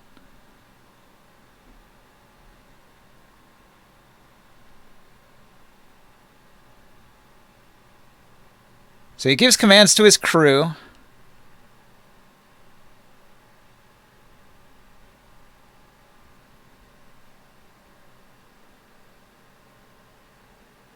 All right, so I've got one person in here that didn't attack, right? And he comes around here, and he's going to go after Orin, right? Okay. Did you actually have a stealth roll, or is that just marked incorrectly? No, on your... I wasn't even trying to stealth this. Yeah, one. I was standing in the way of the door. All right. I called out to them. All right, so the pirate that's coming at you, he's got a lot of piercings and tattoos on his face. And he lets out a toothy growl, and you can see all of his teeth are filed to points. Boy, that's intimidating. He comes at you, and he does an attack. And then he hears his captain, who tells him, "Kill him!" which causes him to make another attack. And then he uses an action surge to make a third attack. So he makes 3 chops at you with his sword in a row. Okay. Remember that they're all with the disadvantage. Oh, he's got disadvantage on these? All right. I took the whole dodge action. You took your dodge action, so he's either got a 3 or a 1. He crit fails on the first chop. Then he's got a 14 or an 11. So that one becomes an 11. And then this last one is either a 13 or an 11, so that becomes an 11. And this one was the crit fail. So 18, 18, and 8 crit fail. Do 18s hit you? 18's only because of this last level. I buffed my dex by 1. So you did not get hit. Points. Just by 1. Again, I'm not getting hit. This is amazing. Good job. And because he got a crit fail, let me roll on that. So Is he even transformed yet? he's embarrassed by his poor showing, but nothing remarkable happens. But they're only missing by the narrowest of margins. Are Okay. you currently an animal? You are dodging them with the most narrowest of margins. Right.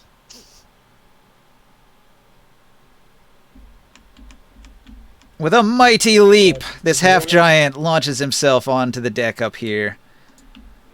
With a mighty leap, this half-giant launches himself onto the deck up here. If they leave the fire this turn, do they still have to make the check?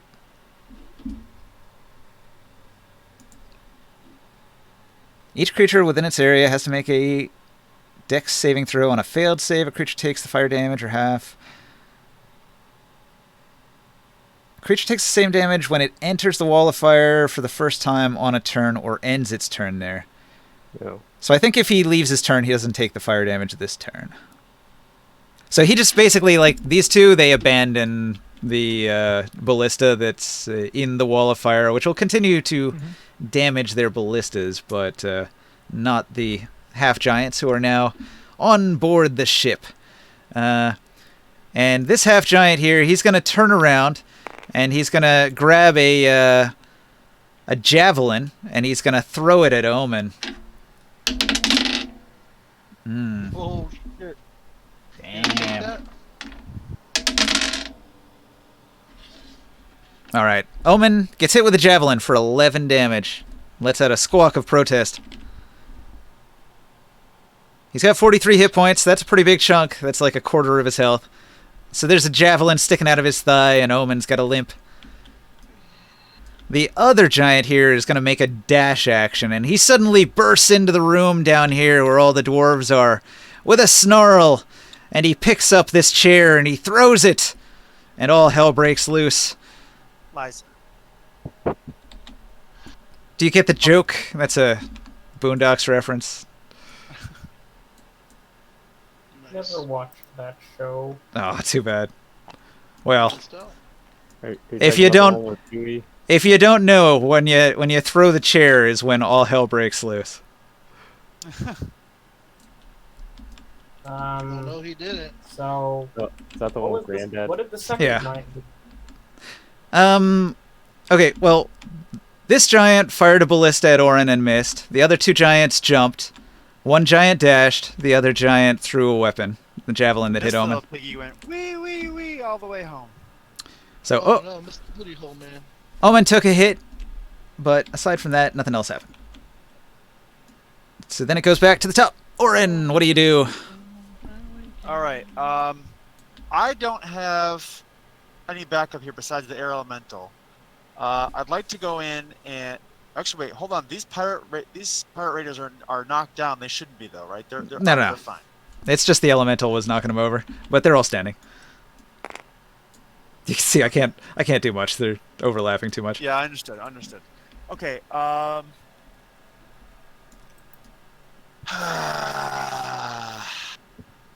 Okay. The elemental had.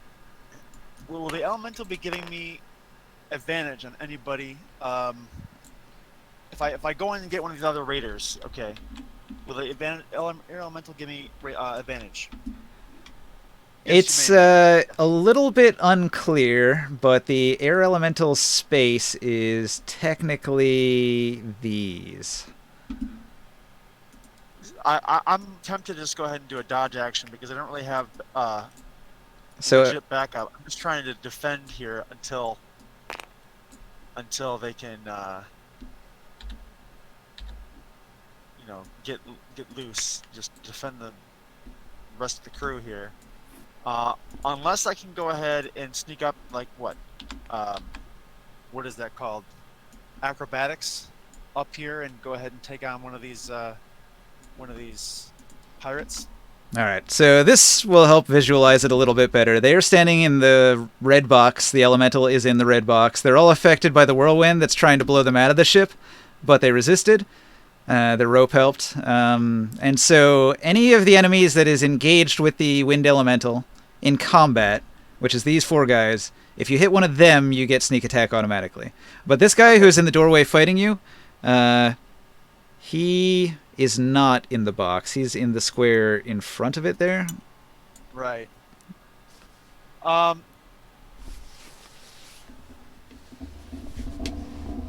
You said the rope was helping keeping them from being flung out? Yes, they're getting an advantage on their strength check to get knocked around because all of them are attached to each other by a rope. Okay, but so they're attached to each other, not to attach to the ship. So me slicing the rope would not really help with that process. No.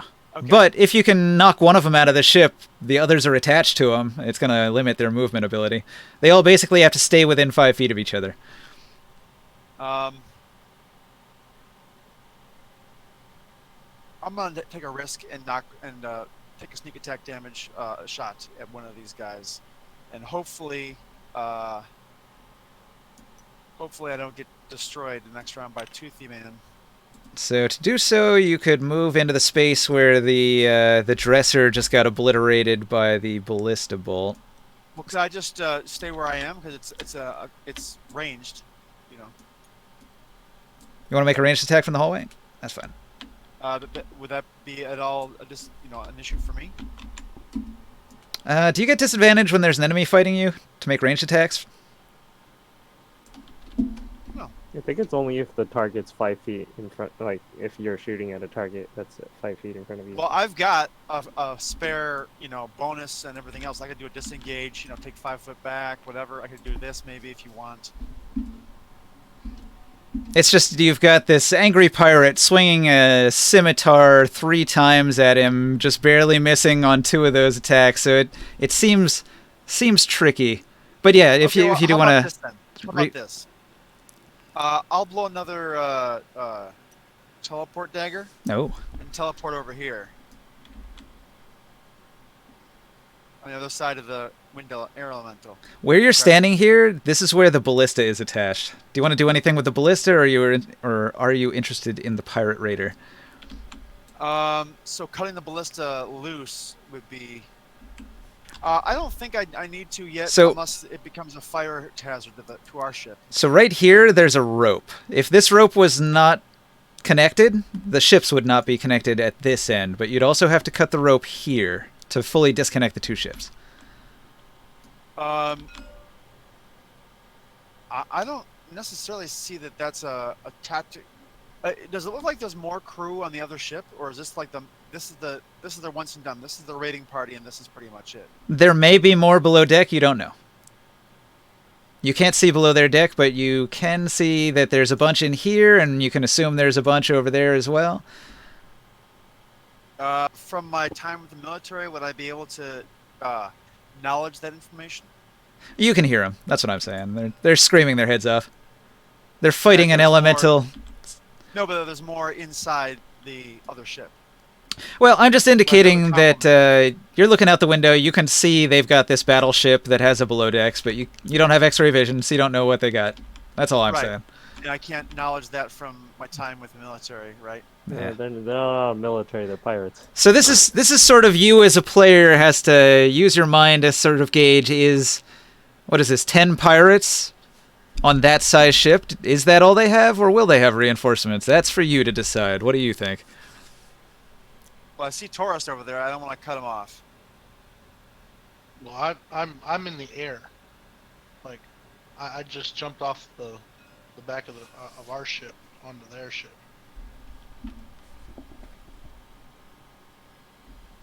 Like, I'm 20 feet up in the Oh air. my god!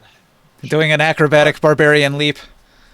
Look, I already said I'm gonna fight the pirate here. I'll think about that more next round. Okay. He's making it personal. He's like that stormtrooper, the TR-8R, the traitor. 19. Natural 19 give a chance to crit, or is it only on 20s? Usually only on a 20. There's a fighter type that can hit on a 19. Shoot. That's a 27. I meant to hit the other button. So 27. Oh shoot. Sneak attack is now. Help me. I don't have a PHB, but I believe that's 66 now. Shoot. How do I? Sneak attack damage? Yeah, 6d6. It might be different at 12. Let me look. Do I got my player's handbook open? I do. And how do I change Rogue. this? The button here. Hang on, one thing at a time. Oh, I know. Level. You're straight rogue, right? Yes, that's 1, 2, 3. 4, It's not until next level. Next level it goes to 7d6, but for now you're still at 6d6. Okay. So boom. There we go. Okay, so if 27 hits, then this is the damage, mostly below on the other half. It was So exceptional, 21. so reroll that one. Whoa, whoa, whoa, whoa, whoa. There we go. Okay. So you we do go. 25 damage to this one with a sneak attack. Mm-hmm.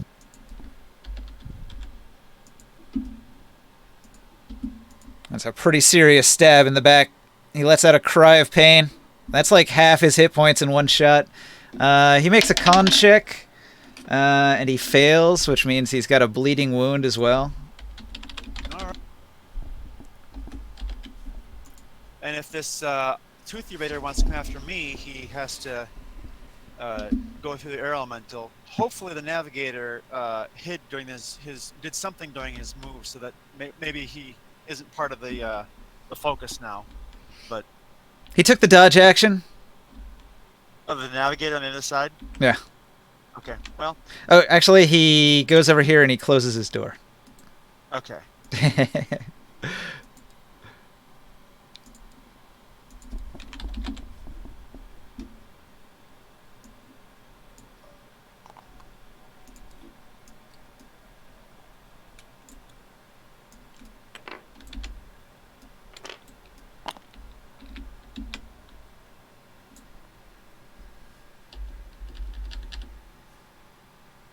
Perfect. He goes from this to this. Nice job. This other dwarf, he's like, and he runs over here so that he can get a better look. And he sees the pirate captain up there, and he sees Taurus leaping onto the ship heroically. And he's going to cheer for Taurus. This other one here at the end of the hall is going to run upstairs onto the upper deck.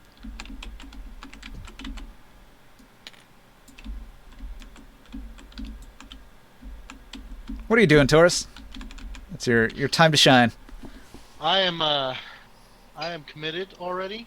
Passion smash. I have. Oh, he's in here. Yeah, I have some time to fall still. While I'm in the air, first thing I'm gonna do is I'm gonna go ahead and rage.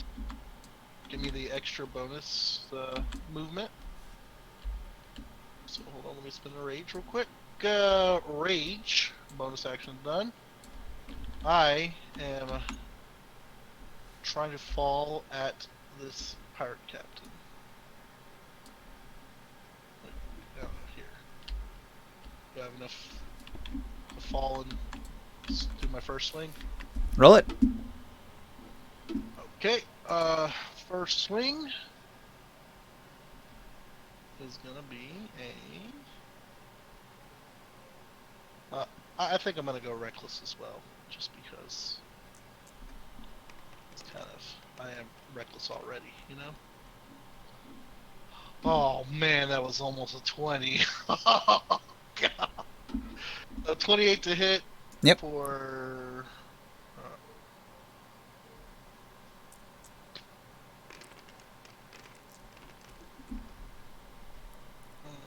Is that exceptional, by the way? Armor class 16. Ooh, so I'm gonna re-roll one of these 8s. Yeah, they're all wearing pretty much the same armor. Even the captain. His is a little nicer. 36 damage on the first hit. Choppity chop. Boom! And then he's boomed. In case he tries to run. Okay. And bleeding. I'll go ahead and hit him with the second one. Second hit. 29 to hit. I'll hit him with I'm gonna go ahead and use a second boom on him. Count my booms this time. Oh yeah, I made a thing, so now I can track my booms. That's 2 booms down. 23 damage on that. Oh, it's exceptional, right? Hold on. Roll one of those 8s. Roll one of those 2. Oh, that's an 8. Yeah. So 29 damage. And that's gonna be my turn. All right. So you land on the deck of the ship and you engage in combat with the pirate captain. You hit him a couple of times. He lets out a snarl and uses a legendary action to strike back at you. He makes a reckless attack with advantage.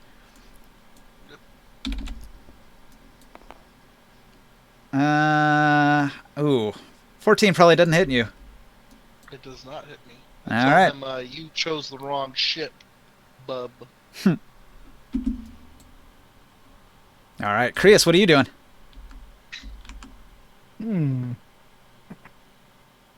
There's a Av Giant in front of me right now. Oh, yeah. Yeah, he just jumped onto the ship. That motherfucker. He's right in front of you. You're looking down at his ankle. He's huge. Is he on fire? He was. He's got a lot of burns on him. A lot of his clothing is gone. Okay. So you're dealing with a mostly naked half-giant pirate that hasn't washed in weeks. And you can only see him from the waist down. Oh, it's not a pretty sight. Well, he was cleansed in fire just now, right? Yeah, all of his body hair is gone. Smooth, like he was just shaved. Smell like burnt hair. Yep. We've only made this worse. He's got like a big bottle of water in his hand that he just poured on himself because he was on fire recently. So what you're saying is, That he is moist and wet. oh, ninja.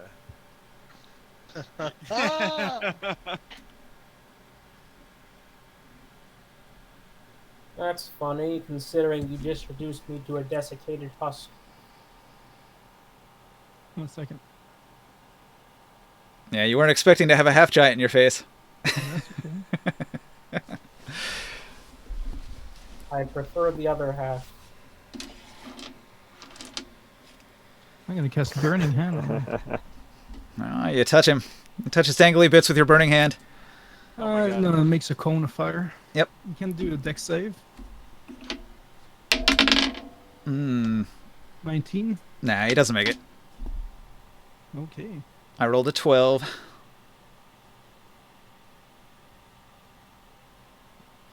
think he's got a +2, but a 14 does not cut it.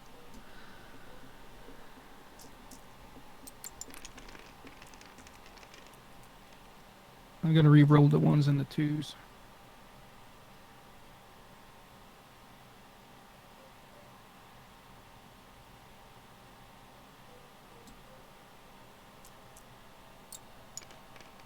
Come on. Oh, nice. Good.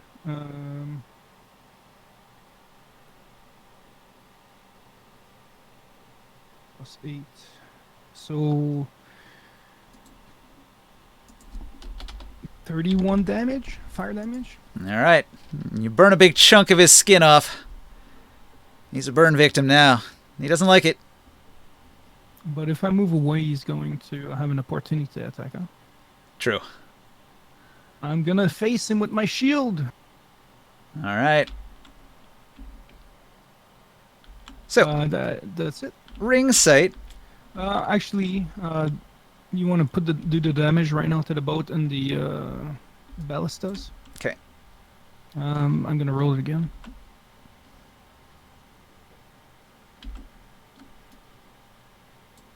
Give me 1 second. I double check the damage here.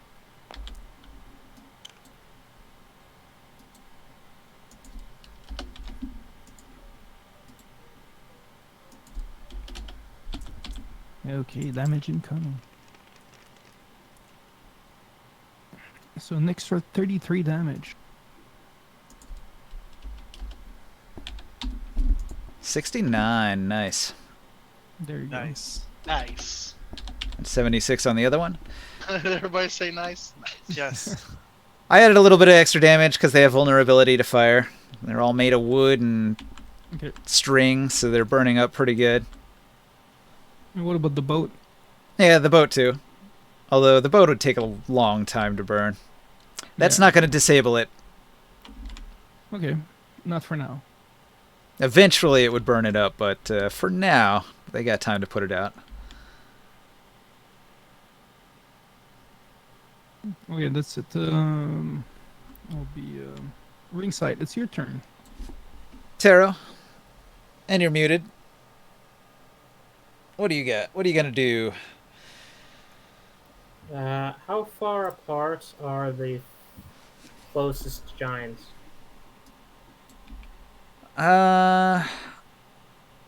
They're all in different locations. One of them is on the deck that you're in, and you can see him at the end of this long hallway. So you're in the main room, and then there's the dining hall, and then there's the crafting area. He just got into the crafting area, and you can see him. The dwarves are in the hall, and they're running in terror from the half-giant pirate. There's another one that you can hear stamping around on the deck just above you. And then there's one that's on the deck of the pirate ship cranking his ballista.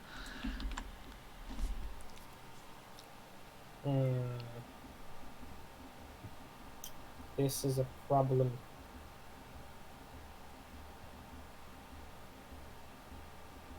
The most immediate threat's Look, the something. giant on this deck attacking the dwarves in the crafting area. You don't want to lose those dwarves. They're working on the hide.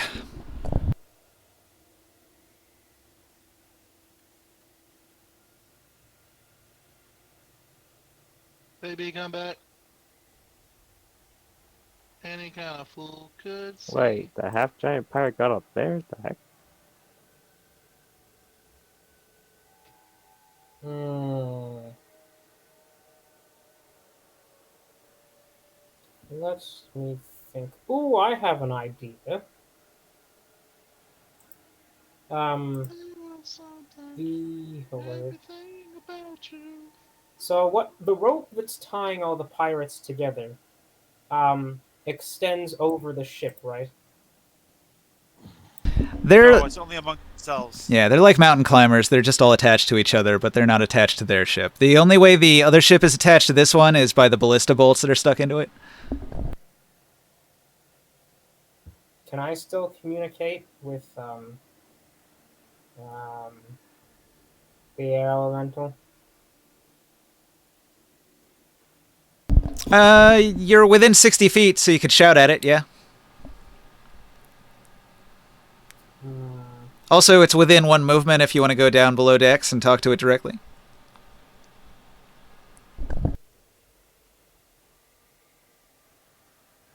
What's the giant in front of me doing? He's not real close. He's all the way at the other end of the ship. You're sort of towards the back, and he's way up at the front where the stairs come into the crafting area. Okay, who's currently in the most danger, as Uh, far as I can see? the dwarves in the crafting area, they're running in terror from a half giant. How far is that? 5, 10, 15, 20, 25, 30, 35, 40, 45, 50. He's 55 feet away.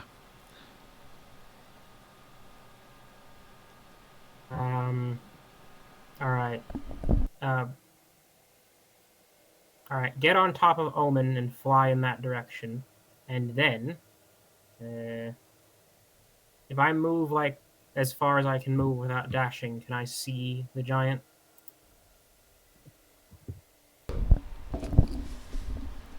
So Omen is upstairs. You can get to Omen within one movement, but it takes your whole move to get onto Omen. Actually, it might take more than... Okay. Hang on. So if you go to Okay, Omen, stop. it's 5, 10, 15, 20, 25... How? It's 30 feet to All right. get to Direct Omen. path. Direct path to the doors. How far is it? If you go towards the dwarves... Single move is going to put you... in the doorway here. Okay. You know, can I see the giant who's attacking them? Yes. You have line of sight. Okay. All right. Psychic Lance.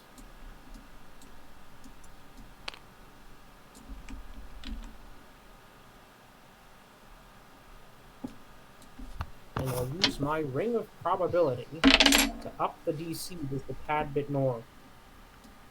Alright. I rolled an 8. He fails. Okay. Then he gets to take a nice big slop of 76 damage. And is currently incapacitated till the start of my next turn.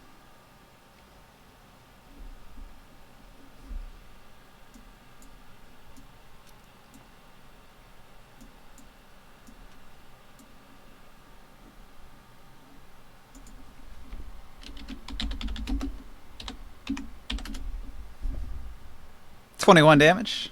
Good. Alright. That puts him at 38. He lets out a cry of pain as your psychic lance obliterates his mind, causing him to gain all sorts of psychological doubt about his combat ability. I don't think it's doubt. I think it's more like... I think it's like the equivalent of a Mind Blast. Yeah. He's shocked. You just... It's the Orb of Confusion. He just goes, duh, until it's done. Do you want Omen to do anything, or you want him to park there on the deck? He did get attacked last turn, and he took some damage. He might not want to stay there. Who... Okay, now that that's dealt with, I'm gonna shout at them, at the dwarves near the giants, to move towards everyone else because there's safety in numbers, and then Yep. Many of the dwarves are going to retreat into the main lobby behind you. All right. Okay. So the Omen can. All right. Now that that's dealt with, what's the next immediate problem? Yeah, like I said, Omen took damage last turn. You may want to move him. No, I mean the next immediate threat. Or like besides Omen, who is currently in the most danger. Possibly Orin. Although he's been lucky. He's got your elemental to help him out. He's got backup.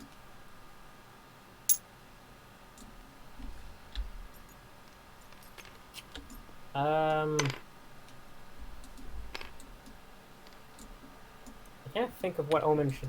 I want him to do something, but now I'm not sure what. So If you got nothing else, I take the guess dodge action. Yeah, that. Yeah, do that. Evasive maneuvers. That's what they say. If you got nothing else, at least take the dodge action. So while he's doing that, so what's the closest enemy to me right now? Okay, so where you're at, you are just below deck. So there's like the upstairs with the tent on it. You are just below that. You are in the main lobby. You have just gone through the doorway into the dining hall, which is in the midsection. In the next section towards the front of this part, that's the crafting area. So about 30 feet in front of you, there is the half-giant that you just blasted with your psychic lance. Now, a bunch of the dwarves got out of the room and got behind you, but there's still a bunch of dwarves, including the captain, who are trapped in the crafting area, and they did not get out of there. So they took the dodge action, and they're defending themselves, and they're taking up tools as weapons to protect themselves. Okay, I'm gonna go closer to that room. Actually, no. I'm just gonna go straight over there. Well, you already and moved. ring sight. How much movement do you have? 30?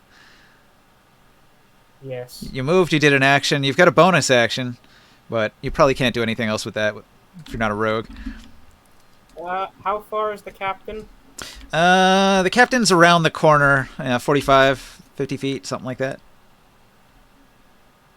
All right, never mind then. All right, so Omen, get down here. Or over here. And that's the end of my turn. If you shout for Omen, I guess he's going to fly up into the air and move across the deck over in this direction.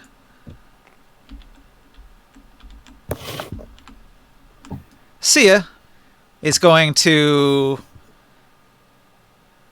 pull his bow out, and he's going to tell all the dwarves to get the ranged weapons ready.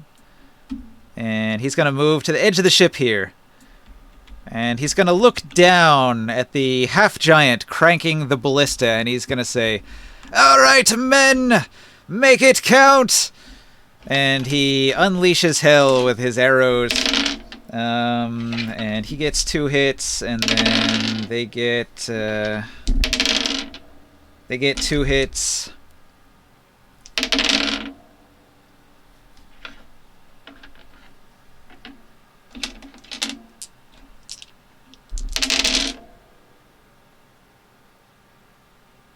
Alright, they end up doing 46 damage to the half-giant.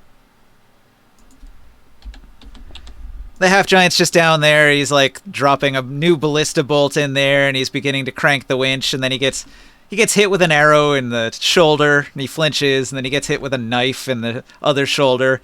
He just keeps cranking, and then another knife hits him and nicks his ear, and then there's like a hatchet that bounces off his chest, and he's just cranking that ballista and grumbling. And he looks over at the captain getting his ass absolutely handed to him, and he's like, "Duh, what do, Captain? Not going well." Captain says, "Shut up, fool! Help me!"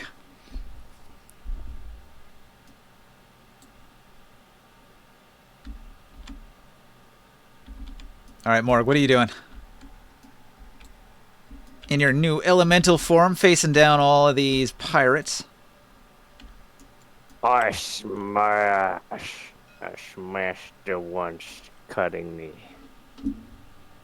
Sound like me. Earthy. Earth and air. Look at that. 18 Hit. and more than 18, 24. Hit.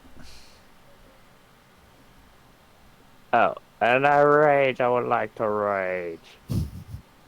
Hit with +2.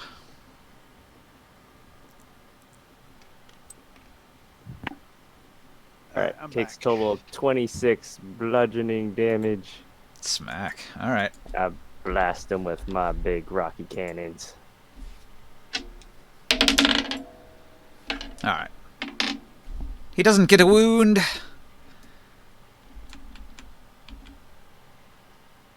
How did this half giant get up here? Did he go from the top of the boat and then go down? His position was here. He used a dash to jump from there onto the upper deck here. From here, he went down the stairs to here. Oh. So he went from the stairs right here.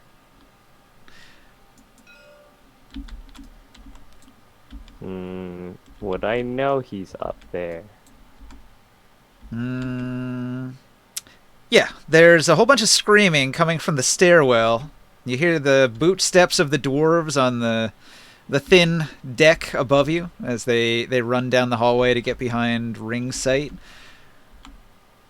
The half-giant, he just got hit by a psychic lance and let out a cry of pain. That's almost right above you.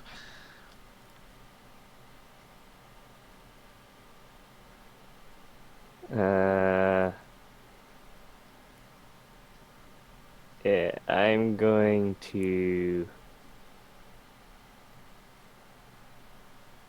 try to run upstairs to, because I don't want the dwarves that are working on the fire drake to get attacked. Is the earth elemental locked? Won't let me grab it. Yeah, I had to lock him so that I could sink him into the ground there. Oh. There. Spring. This pirate here is going to make an attack on you when you walk away. Does a 17 hit? Just barely, yep. Alright, his cutlass hits you for 7 damage, which you cut in half to 2. 3. Yeah, 3 damage. He's dulling his blade on your stone body. Lets out a pirate curse. I squeeze into this area, and I just tap this half-giant pirate on the shoulder. That's my turn. Alright. So, the half-giant sees you approach, and he immediately gets startled, and in his fear, he spins around with the huge oar that he wields as a weapon. One of the oars that the pirates use to plow their ship through the silt. He swings it at you as a club, and he makes a couple of attacks. He's very strong, and he delivers pretty serious blows. He's got a 28 and a 14. 28 does hit. Oh, since I'm squeezing, he does have advantage on me too. Let's see if that's better than a 2. Yeah, alright. So the other one is a 26. So 28 and 26. Both of those hit. 28 is exceptional.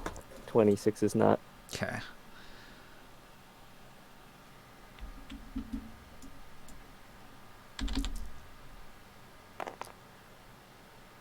Okay. 24. So he whacks you for 12 bludgeoning.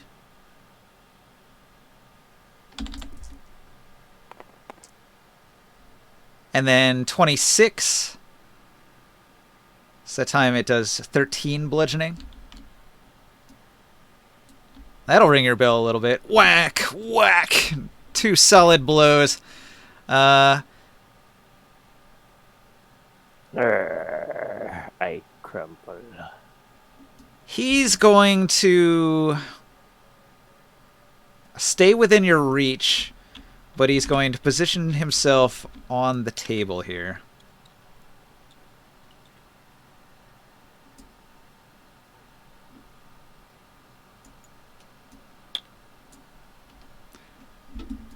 So he is not squeezing. He is filling these 4 squares here.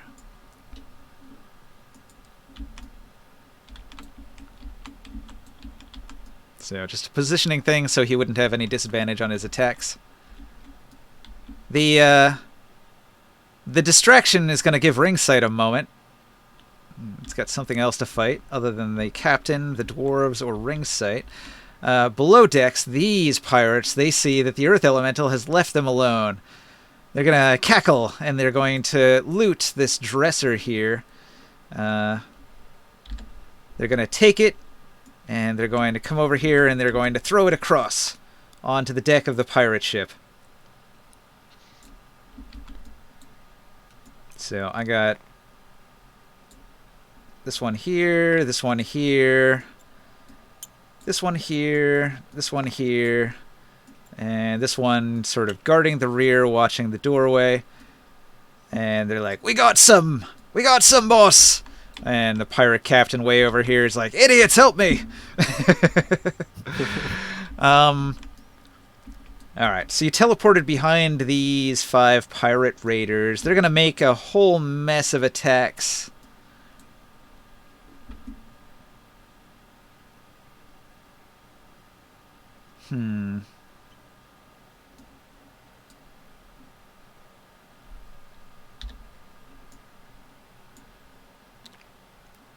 The captain's calling for help. These pirates, they're going to get back across to here. Whoa. They're going through Orn. Yes. But do they have enough movement to jump that gap? And even though Warren's, what do you call it? He's in the way, so that's difficult terrain, right? Do they have to do a dex roll to see in case they fall into the fire? By accident. They're very acrobatic, and they're going to go around Orin using some interesting maneuvers, some wall runs and stuff like that. You can get attacks of opportunity with both your air elemental and with Orin if you'd like. All right then.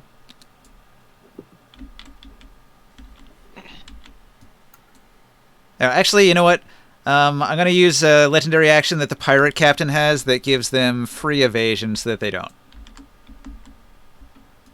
Frick. Oh man.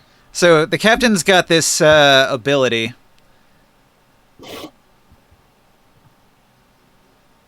Flee the scene. If the pirate captain is in danger, it can use a legendary action to quickly escape. It can move up to its speed without provoking opportunity attacks, and it can choose to disengage from all creatures within reach. This allows the pirate captain to retreat to a safer position, regroup with its crew, or find a way to ambush its foes. So it's trying to do a regroup maneuver with his men. Unfortunately, I think because of Sentinel, it doesn't work.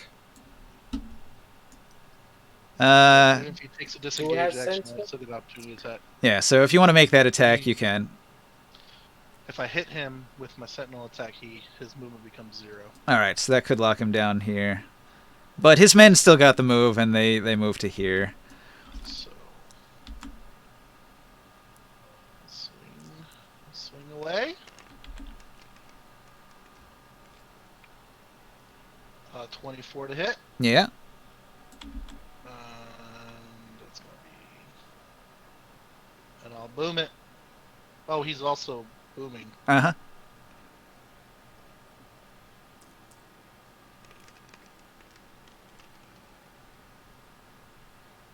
So it's 28 damage plus if he tries to move.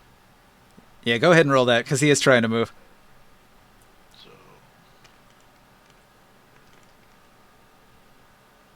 another 12, 28.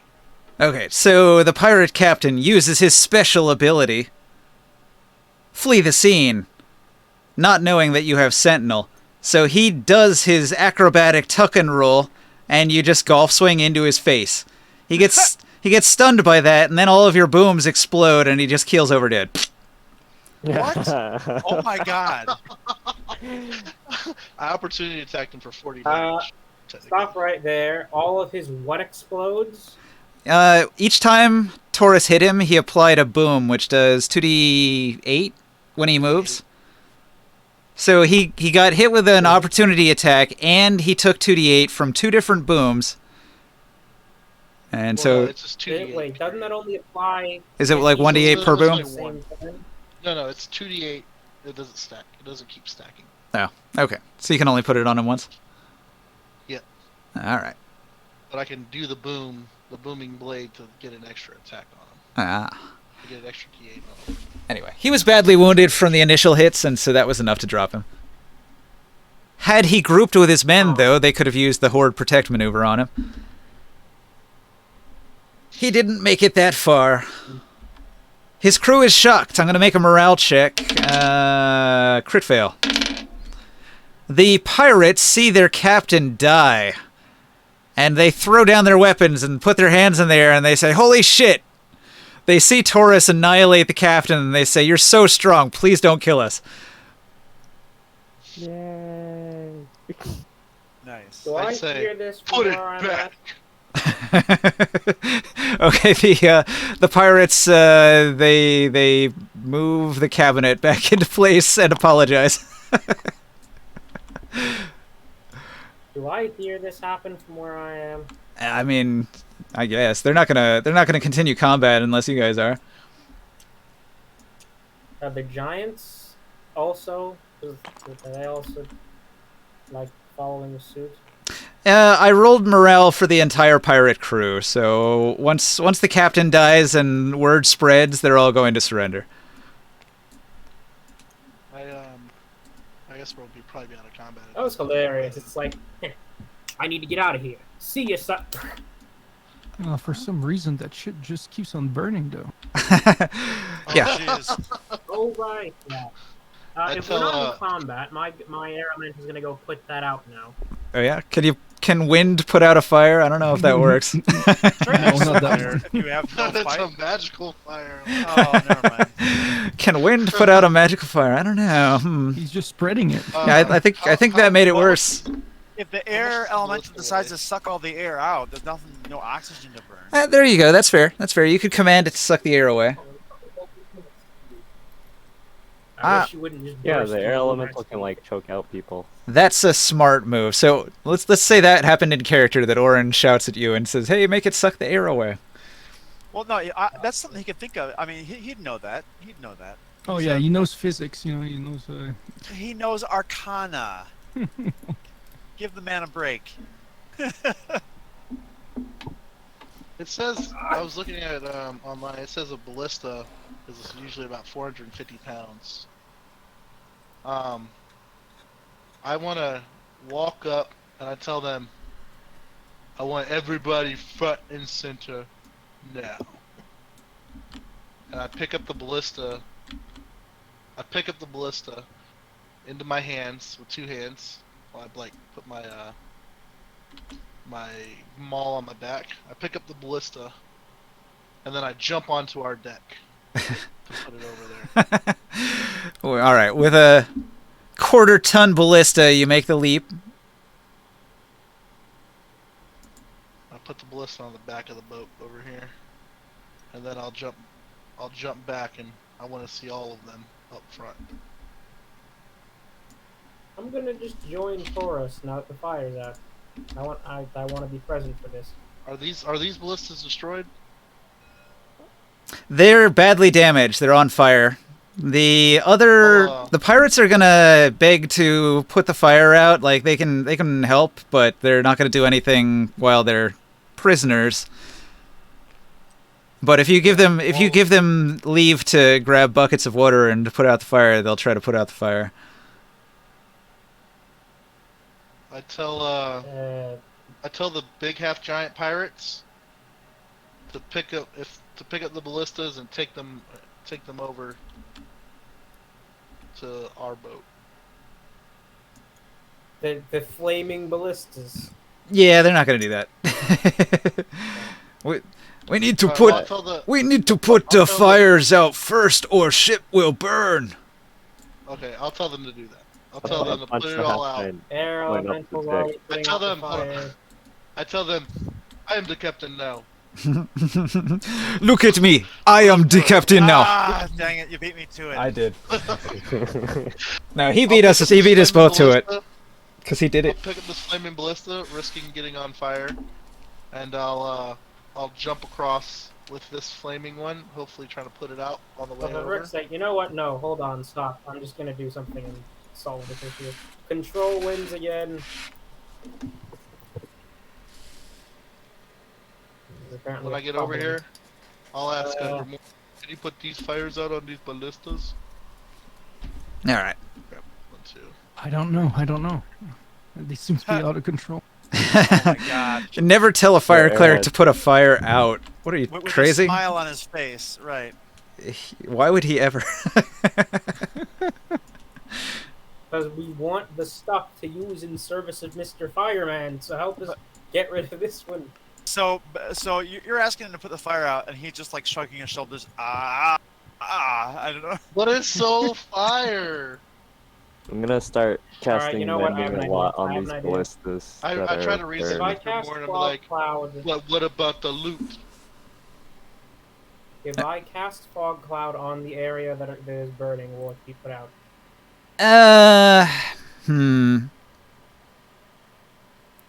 I'll say a combination of magics. Like you're using some wind magic and you're using some fog cloud. You can make it slightly moist. You can maybe make the silt, Soggy. make it sandy and silty so that it smothers the Or fire. suddenly the flame just increase in size. Does anybody recognize that? Anybody need anything? I'm not gonna be a Slightly soggy. I'm not going to be a stickler about it. Let's just say you use some combination of Bottom psionic magical effects to help smother the flames. That's fine. Yeah, but secretly behind, I'm actually That's increasing the taken care size of. of the flames. Yeah, Oh, yeah. jeez. But eventually the duration runs out and it goes out on its own. And then they just have to smother what's left, the organic fire. Okay, I'm looking at Grimoire right now. I'm willing to help you so long as you aren't burning our equipment.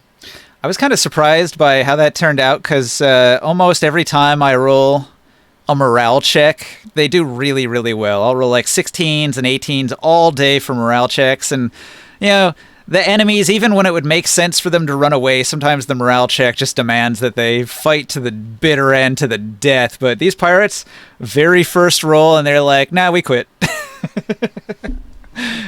They Well, cut off the head. good while it lasts. The dice have spoken, so there it is. I am the captain now. All right, so the pirates are defeated. I was trying to say something. They'll apologize and I'm just gonna detach from have- your ship. No. I'm just We gonna have don't Omen. want them to detach I'm yet. just- I'm having. Are you trying to take loot from their You can do ship? your thing really quick. Oh That yeah, was Mine my is, thought. just having Omen. I'm gonna loot the ship. I'm just having Omen land on your shoulder, so it's like a giant parrot. That's it. So you'll find out there is I'll let him do it. I'll be like, that's good bird. there's a horde of 12 pirates that are below decks, but they're manning the oars, and they're down there, and they're not. They have also surrendered. They don't even have weapons other than the oars. They had to put out the fire down there, didn't they? There's no fire below decks. Okay. It's one of those galleon kind of. Well, maybe galleon's not the right word. It's like a Oh yeah. like a Viking ship, but like where it's got a below decks with the Long oars that ship. stick out, like a long ship with the oars that stick out, and then there's the above Well, deck. pretty much came to a stop though, haven't we? Your moles were continuing to move, and their ship was moving because it was attached to your ship, and because there were So 12 exactly. guys that were continuing to push. Okay. I just wanna, do we have a psychic link by chance? I'd like to be making one You on a can- regular basis, so yes. Yeah, You can I'd have a like to. free telepathic bond Cool, if you cool. ask I him would for like it. to. Yeah, I'll yell to ringside. I'll be like, "Hey!" I point at my head and say, "Can we get the talkies, the the head talkies?" The head talkies. You get a nod, and it is so. Couldn't we Cool. make their crew a part of this crew? There's a Well, I lot was- of them. So they work These in are our tandem as prisoners. like two ships So together. I say that in my head. These are our prisoners now. That's 25 have mouths crew. to feed. Do you really want that? We have crew. Well, With as for 3 of the them other being captain, I extra guess. large. Captain Azran's not running a charity. He says if you're not going to slit their throats, cut them loose after you've taken their treasure. We'll add it to our hold. Do you guys have food? His dwarves are going to begin hopping across to the other ship, going below decks, looting their cargo holds, and bringing it back to his ship. There you go. What I like to hear. No. That's what I'd like hear. to sneak I'm across asking you- myself and see what I can find. Yeah, I'd like Oh. to start grabbing Can I get an investigate check on that, I suppose? see what we get. So the dwarves are attending to the cargo hold, but what you could do up here on the deck is look at what the pirate captain had on him. Well, Yeah, that's gonna be I'll Taurus then, really. I'm gonna Yeah. on my side. What I'm gonna do, I'm gonna go down where the holes were made, and I'm gonna help them by doing some mending. Okay. And Patch up the try to ship. fix- Yeah. Oh, that's a really good idea. The dwarves would do that also, just by mundane means with wood and repair tools. But if you can mend it with magic, that really saves them a lot of time. Yeah, I'll do that. I'll spend the next hour on that. I'll Oh, actually, Orin, if you go to the pirate captain's room, you'll find that his door is locked. I'd like to unlock it, please. Taurus up on the above decks, searching the pirate captain, is going to find the key, but you've already gone and found the locked door. Do you want to try to pick the lock? Oh yeah. I don't know that this is gonna be any different. So 20, Okay. 23? You Actually, wait, that's not correct anymore. key. 24. all right? So you easily turn the tumblers, pop the lock on the door, and get into the captain's room. The captain's got a bed that's got drawers built into it. One of the drawers is especially large. Most of them are easy to open, and they just have clothing and things in them. But one of them seems to be locked. Okay. Also, actually, what is my okay, at level 12, what's my proficiency bonus now? 5? Still 4. It's still 4. It's still 4. Still 4. I think it's next level. Next level's 5? Next All level right. We get the proficiency. Yep. So then let's do that again. Bada bing, bada boom. There we go. And I will be rolling to pick the lock. That is not a... Okay, it is a 20... 23 is the minimum roll at this point. You got a 23. All right. The 23 will open the lock. However, you didn't find the trap before you opened the lock. So unfortunately, you sprung the trap. The blades strike the person opening it, dealing piercing damage. Do I get does it have to make an attack roll? If you trigger the trap, it's automatic damage. Dang it. Okay. Well, worth a shot. I forgot to say I was looking for traps. Yep. So you take 6 piercing damage. Roll me a con save. Okay. That is not... Roll high. Roll high. That is not a proficiency. Wonder luck Roll. is yeah. Hey, 21. All right, Lucky 21. roll. Okay. You gain the poison status for an hour. But you don't get the debilitating effect. So you resisted 2d6 of dexterity damage. Whoa. So that was like a paralytic. But all you have is the sort of like the nausea from it, and you didn't get the Okay. other effects. Wow. Okay, thank you. All right. So yes? you get some So, stuff. Oh, there's a card coming probably. Yeah. That's how it's done.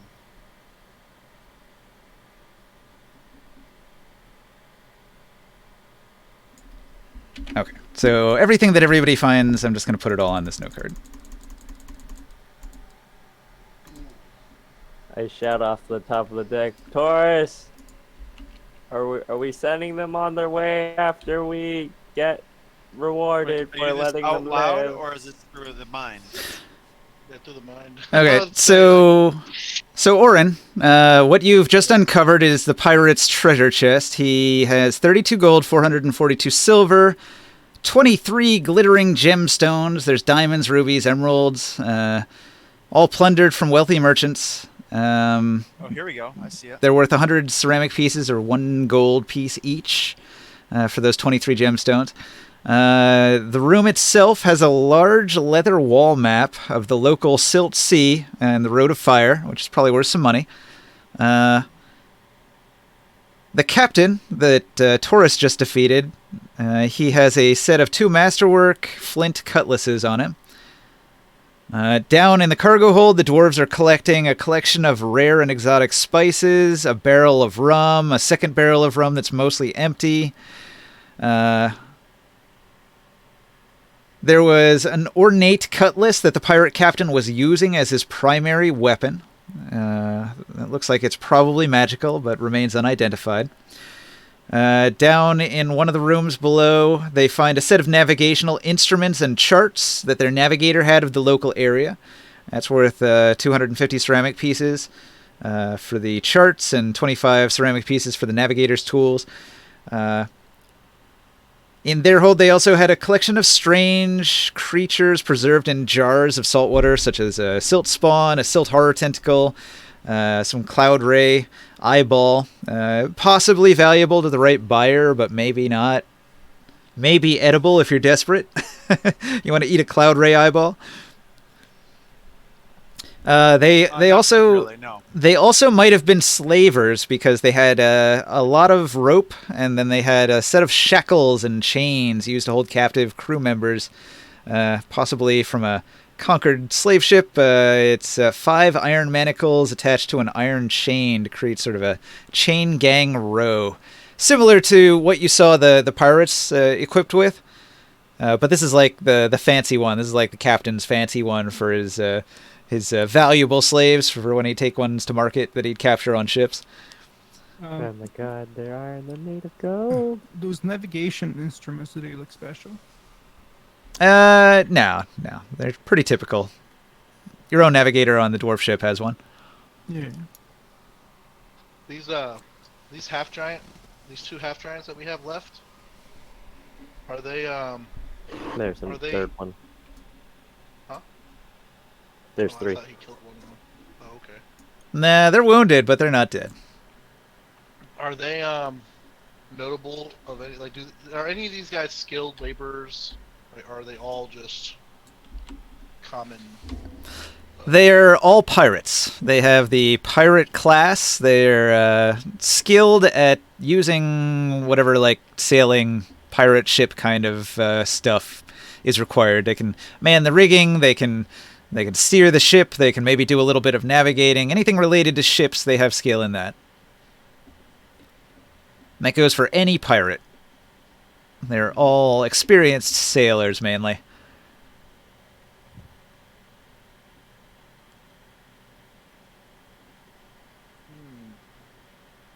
And they have I want babies them in to every be our town. crew. I'm gonna whisper in Taurus. Now I'm gonna message Taurus. Any wisdom you'd like to impart upon these lads before you set them loose? Well, the dwarf guy said we should kill them so they can't hurt anybody else. He said, "Kill him or cut him loose." I don't need an You extra just heard 20. one I don't need an extra 25 mouths to feed. He said. So, I want to give them a job. I want them to be our new crew. Oh, is it possible to do mending on those They ballista too? cannot be our crew here. I think. Perhaps. I think Long said he was already doing that, right? Okay. Yeah, fix I was questioning You're- the Alright, wait, like wait. But you want to give him a role as part of the tier military? Yeah, I was they thinking could. more of a our shippers so we can ship stuff out here. Okay, I have an idea. I'm gonna whisper in your ear. Your kin are highly impressionable. Whisper in their. Or, dang it, I said that wrong. Um, No, it came out like that. That's exactly how it came Yeah. out. He is a convince very them to gullible. represent our interests here. No, I get it. I'm The saying interest like of freedom. I'm And they asking. will So if we receive have the their telepathic opinion. bond, I'll be asking the group like, how should we? Do we want these guys to represent? You know. Does our telepathic link like spread over I don't know, 100 foot? I think so. Okay. I know mine does. Spare their lives so they can have a chance at being our what do you call it?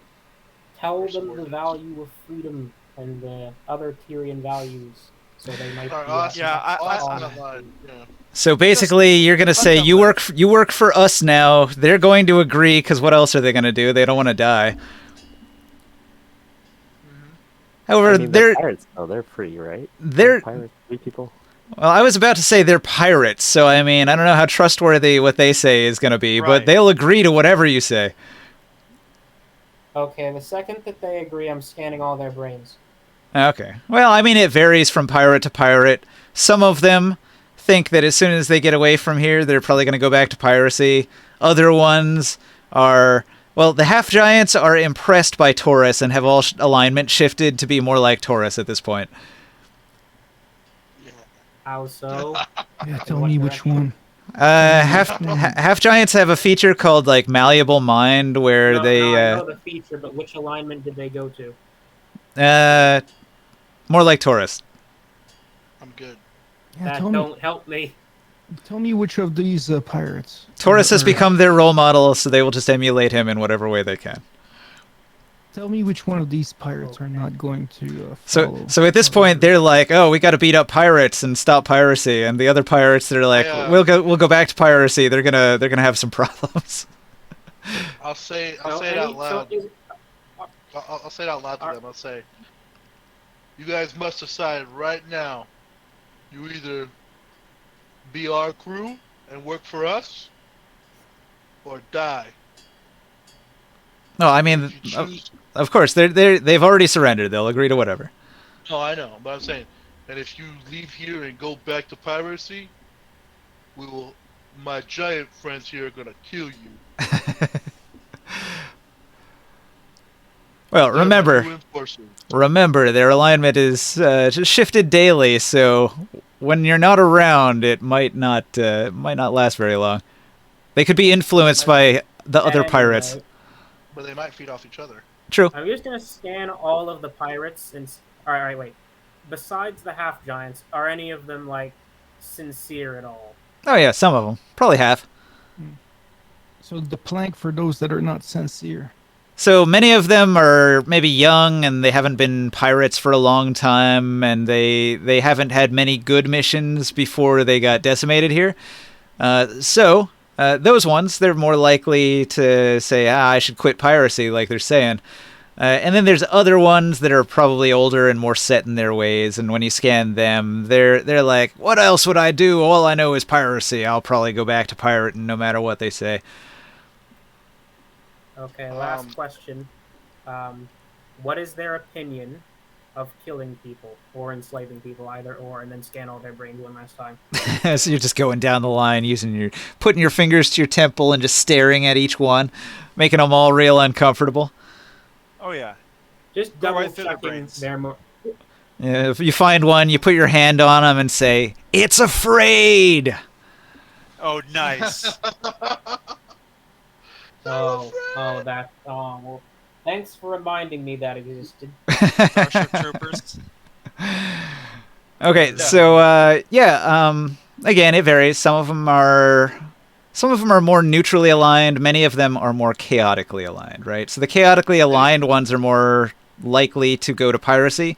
The neutrally aligned ones are more likely to give up piracy at this point.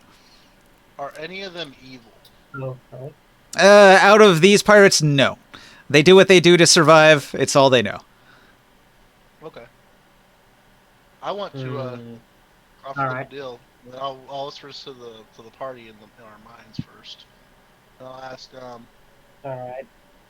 I feel like And we can get obviously, I them. share any information regarding their thoughts with you all to make things simpler. Basically, I'm patching you into my reception. Hmm. I feel like we can get them to. They can get. You know, we're past Bitterwell already. Oh yeah. They can possibly go to the fort. The where the lava golems are, and wait for us there. Their ship's not going across the land to get to where that's at. No, but they can land at Bitterwell and walk. Yeah, that's true. You gonna instruct them to go to Bitterwell and give themselves up? Mm, I think we should just take the bad ones and give them a choice or jump off the freaking boat. oh, we can give them Well, to. We can instruct them to go to Bitterwell and work for the Thieves Guild. Oh yeah, that's true. He would like that, I think. I think he would like to have some free labor. There's no guarantee they're going to do that. Let's just go ahead. Yeah. We took all their money. We took part of Their their valuables. livelihood. Let's just go ahead and cut them free. And Well, we're cutting the ones who aren't that far gone free. Although. So that- there's I'm gonna, 20% like, of them. 20% of them you suspect will never give up their life of crime and piracy. Do you want to make them walk the plank? There's a bunch of silt sharks circling nearby, just waiting. Yeah, I think that's a pretty good idea to me. nice. Yeah, let's make an example of the 20%. Yeah. Let's make an example of the Okay, 20%. well, first I need to demonstrate to the 80% other ones that we're not just program. randomly determining this. Scared, So it's fake, 80% but I'm scared straight program. Mean, Hold on. Ninja, while That's he's the doing that, tagline now. like I'm grabbing like a really bloody piece of that fire wyvern and I throw it to the shake just to see what happens in the silt. Oh yeah, the silt sharks are hungry and they will swarm like piranhas. If okay. I'm just gonna if make a Ringside show points them out, of like. Yeah, but hold on, I'm doing a. It doesn't. It's prestidigitation. It doesn't matter what the actual effect is. I'm just pretending that it's visible, so that the one that I don't want it to look like we're just arbitrarily executing someone. Nothing suspicion. All right, so you use your mind powers to suss out the ones that are bad guys. so psionics are common in this area. People understand mind reading and stuff. They do. Mm-hmm.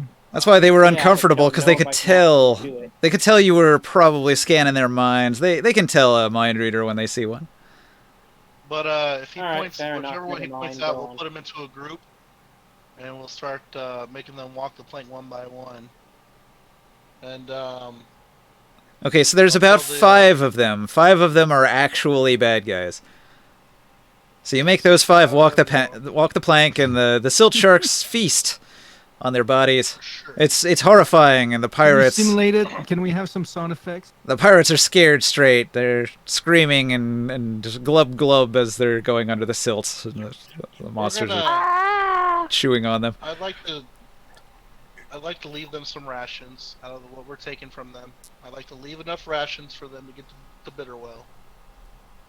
And I tell them a message, or I tell them like a. Well, I'll let Soul do it. I'll tell Soul what we should do and let Soul be eloquent with it. But basically, that we're sending them to Bitterwell. That was pretty thoughtful to give them food, because many of them would have starved. Yeah. Give them just enough food to make it to They- Bitterwell. they Nothing d- extra. If you noticed, their hold didn't contain more than a few very unappetizing things to eat. They were raiding you so they could get food. Just enough. Oh, that's a bit sad. Just enough, right? At any rate, And just enough that they can get to Bitterwell. And when they go to Bitterwell, The instructions are that they're gonna work for what's his name? Could they work with those giants that we sent to the? Yeah, that was recommended, but that is a bit of a stretch. You'd have to, I don't know, give them a map or something. Well, they have a map of the area, don't they? Well, the sea. No, but yeah. Yep, it's Do you have the mostly navigation too? mostly for shipping. It's not going to help with land routes. No, that's fine. They can wait for us in Bitterwell. If they're still there in Bitterwell. Oh yeah. They'll go there and work for the guy. Island? You want them to work for the Thieves Guild? Island, yeah. They'll work for Island. They'll do some jobs for Island to make their living, just to keep their expenses like. All right, interesting. So you're telling them not to go straight, but to go to Bitterwell and to join a Thieves Guild that you know. Well, that actually does appeal to the pirates, and they'll all take you up on that offer. But when we get back to Bitterwell, Well, they work for us. So I'm just being like, go freelance for the Thieves Guild for now. They tell Island that we. I think that's a bit too complex. We're his crew. I mean, We're his- you can't debate and switch and double up. Island will that? owe us a favor, maybe. I mean, who knows? Okay. That's maybe a bit too much to go with. But besides, like you've been impressively handled this situation, I'd say. I'm trying to do the intelligence thing. But yeah, I'm indecisive. Yeah. Yeah, I guess we'll just give him to Island. Let him do what he wants All right. with these guys. They will head to Bitterwell then. wait. Last thing. Yeah. In their little brains, that was very condescending. I didn't mean that to sound like that. Just message spells. Basically, proselytization. It's like, it is by the will of the winged elephant and the great Lord of Tier that you are granted freedom. Chart your path, freedom of all, etc., etc. All right. Winds in your sails, blah blah blah. Spreading the word of the winged elephant and how noble, I fucking love it. how noble and benevolent you are to let them live. And Only reason they live was because of the winged also elephant. and also spread the word of the winged elephant. It's awesome. The winged elephant spared their lives.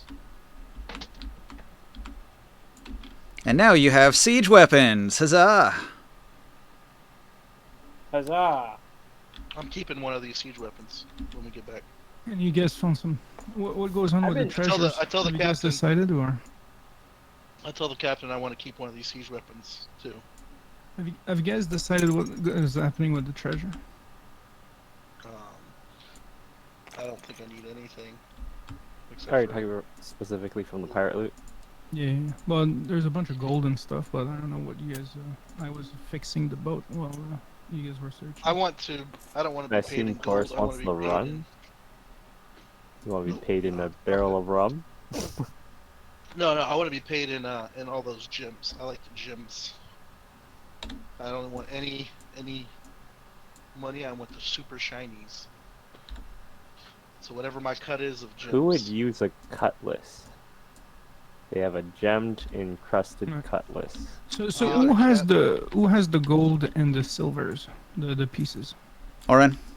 I have pretty much all that, and Well, Oren found this first section. That was all Oren here, and this wall map as well. But the rest was on the pirate captain and in the hold below. I will end I'll up throw sharing everything. all this. I'll throw Yeah. everything into the pot. But whatever the pot cuts up to, I want my portion to come out as gems, if possible. As much of my cut as gems as possible. I don't want to take anything extra. I'm saying whatever. So Part you of my cut. you have like 2.3 gold out of gems. I'm confused. Is that what we made? It's 2.3 gold. Yeah. Okay. There's 23 gems. They're worth 100 copper piece each. 100 coppers is 1 gold, so it's 23 gold, right? Uh-huh. Oh, 23 gold. No. But Oh. it's in gems, and gems you do not sell for half, so It's good Well, to gold you don't sell for half either. Yeah, It's 32 good to gold. keep gems in gem No, form. you're not getting 23 gold to yourself. I'm not getting. I'm saying whatever the cut. Once everything's added up, whatever the cut is, I'll just take it out of diamonds and rubies. We don't track it very hard, but technically gold is supposed to weigh a lot. So like if you had a huge amount of money, it should be burdening. But if you've got magical means of storing things, you can negate that, and if you convert things to gems, they weigh nothing. So gems are the lightest form of treasure. I want to put so- all the gems so in my gem pouch. It comes down to The item pouch, Uh, the it item com- list thing you gave us does already count the weight of coins. Yes. it, Yes. it comes down to 9.2 gold each. So if you're using the character sheets that I provide, it definitely does track that for you. So 9.2 gold. Yeah, each. So that's That's just from the coins? And gems. No, but we didn't sell the gems. No, but like you no. want to I'm know. gonna Yeah. keep the gems, but I'm only gonna take my cut worth of gems. So he's taking like 9 gems. And everybody else is getting coin. Boris, are you worried about carry weight here? He just likes I should gems. say. He likes to bling bling. He wants a gem-studded cloak. I have a cask of iron with a gem pouch in it. I love gems. It's my favorite thing. Plus, they Don't can we come in all? handy as magic ingredients. We are sharing 74 silver each. So 9.3 GP. Okay. If I take 23. Wait, so how many gold we get then? 9.2 Okay. and 72 and 74 silver each.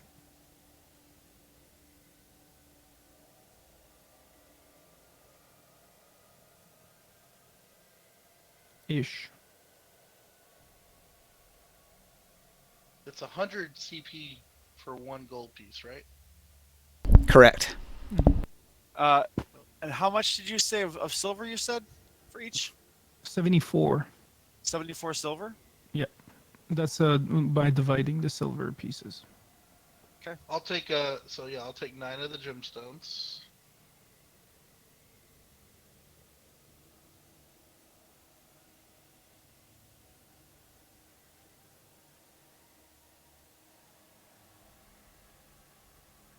You know what? You're right. I've got 8 pounds of metal on me.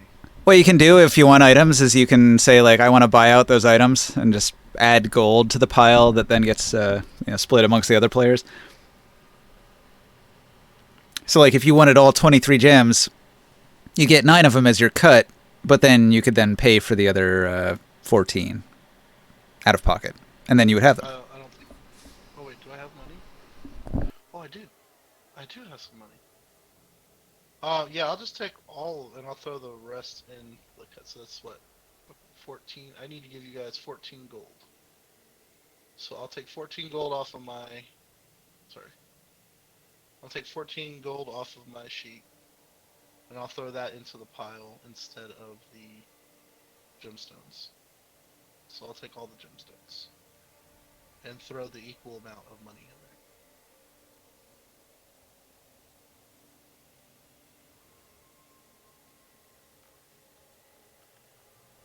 So it's 2.8 gold each, except for Except for me. So something you guys didn't try, or at least I didn't hear it. What's your Maybe diamond's worth? is anybody doing a detect magic? yeah, I'll do the tech magic. All right. So when Grimoren does a detect magic on the pile of pirate treasure, only one object in the whole pile is magical, and it's that sword. How is it glowing? You can tell that it is in fact cursed. Oh, How much is a diamond? Probably why the captain died so quickly. Yeah. I'd be careful with that sword. I got rubies at 50 CP and emeralds at 80 CP. It seems to have some evil magic on it. Oh, 80 SP. What do you want to do with this guess his price was decent. What do you want to do with this weapon?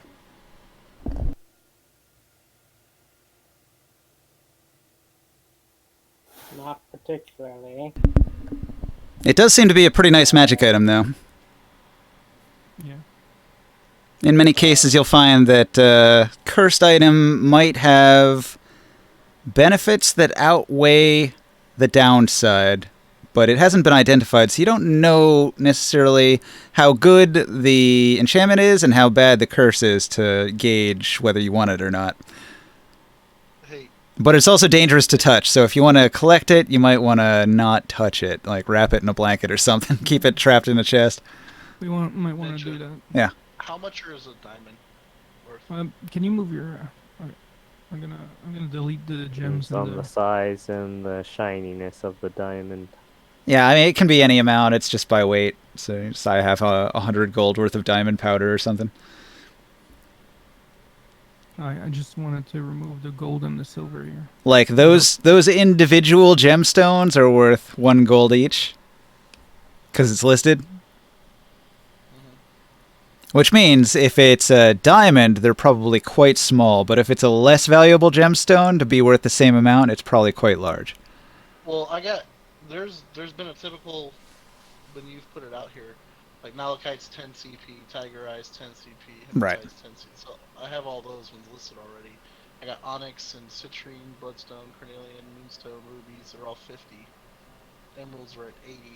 I don't have diamonds on here though. Yeah, so like I said, the diamonds are smaller than the other ones. The rubies and the emeralds, not quite as valuable, so a little bit fatter.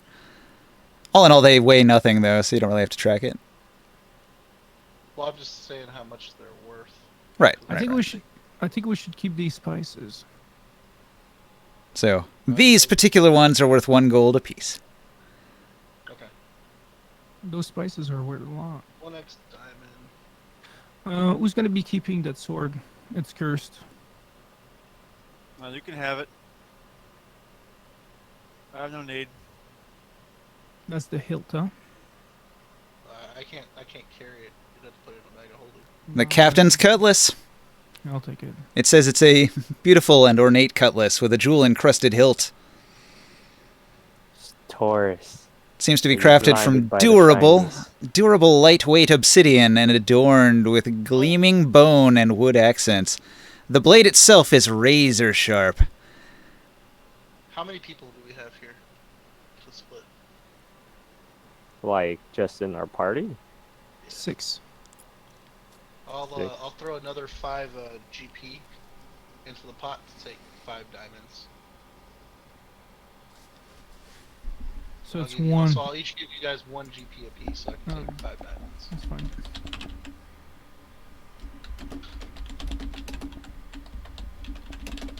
I'm gonna have the biggest shrine in the world.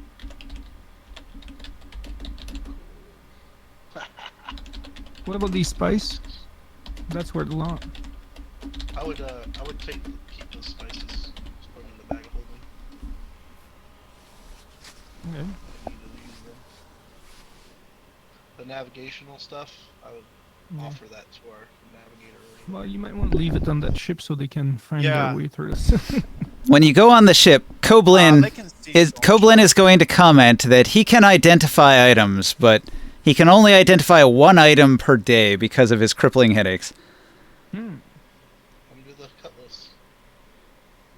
1 second. There's a lot of stuff. I mean, only the cutlass was magical, right? So Yes. It's fine. No, we've been collecting a shitload of stuff that hasn't been identified. Oh, Yeah. we have a backlog of stuff? Okay. Yeah. Well, Well, now that you mention it, we have days worth of that he can do stuff. Well, we're I on the can- boat for another, Yeah. what, 5, 7 more days? 10 days? 10 days was our whole trip? Yeah. We've only been 3 days? Yeah, you got a week. This happens at the end of day 3, so you're going into day 4 after a long rest here. Well, Can we can the- start. can We the can start mending with the sword, cantrip ninja. repair damage, like, points of objects? Yeah, I think Like, so. listen? oh, never mind. Okay. I'm gonna have to look into all my cards and figure out stuff that is like. It just takes a long time because you can only repair a little bit at a time. Yeah, a foot of material. Hey, my that there's a 5 GP iron chain down there. My Cyclopean pick has a chain attached to it, an iron chain attached to it. Mm-hmm. It's 38 pounds of iron. Can I connect that that to my Cyclopean pick? To make the chain longer? Sure. Yeah. Do you want to detach all the manacles and make them separate?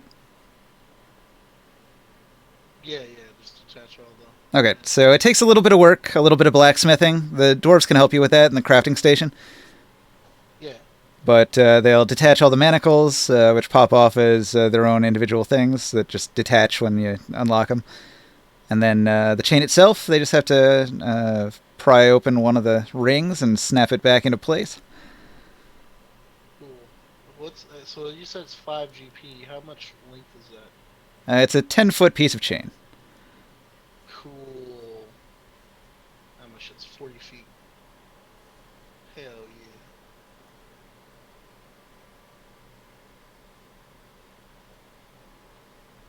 So, Koblin takes up the item. He holds it in his hand, and he meditates over it.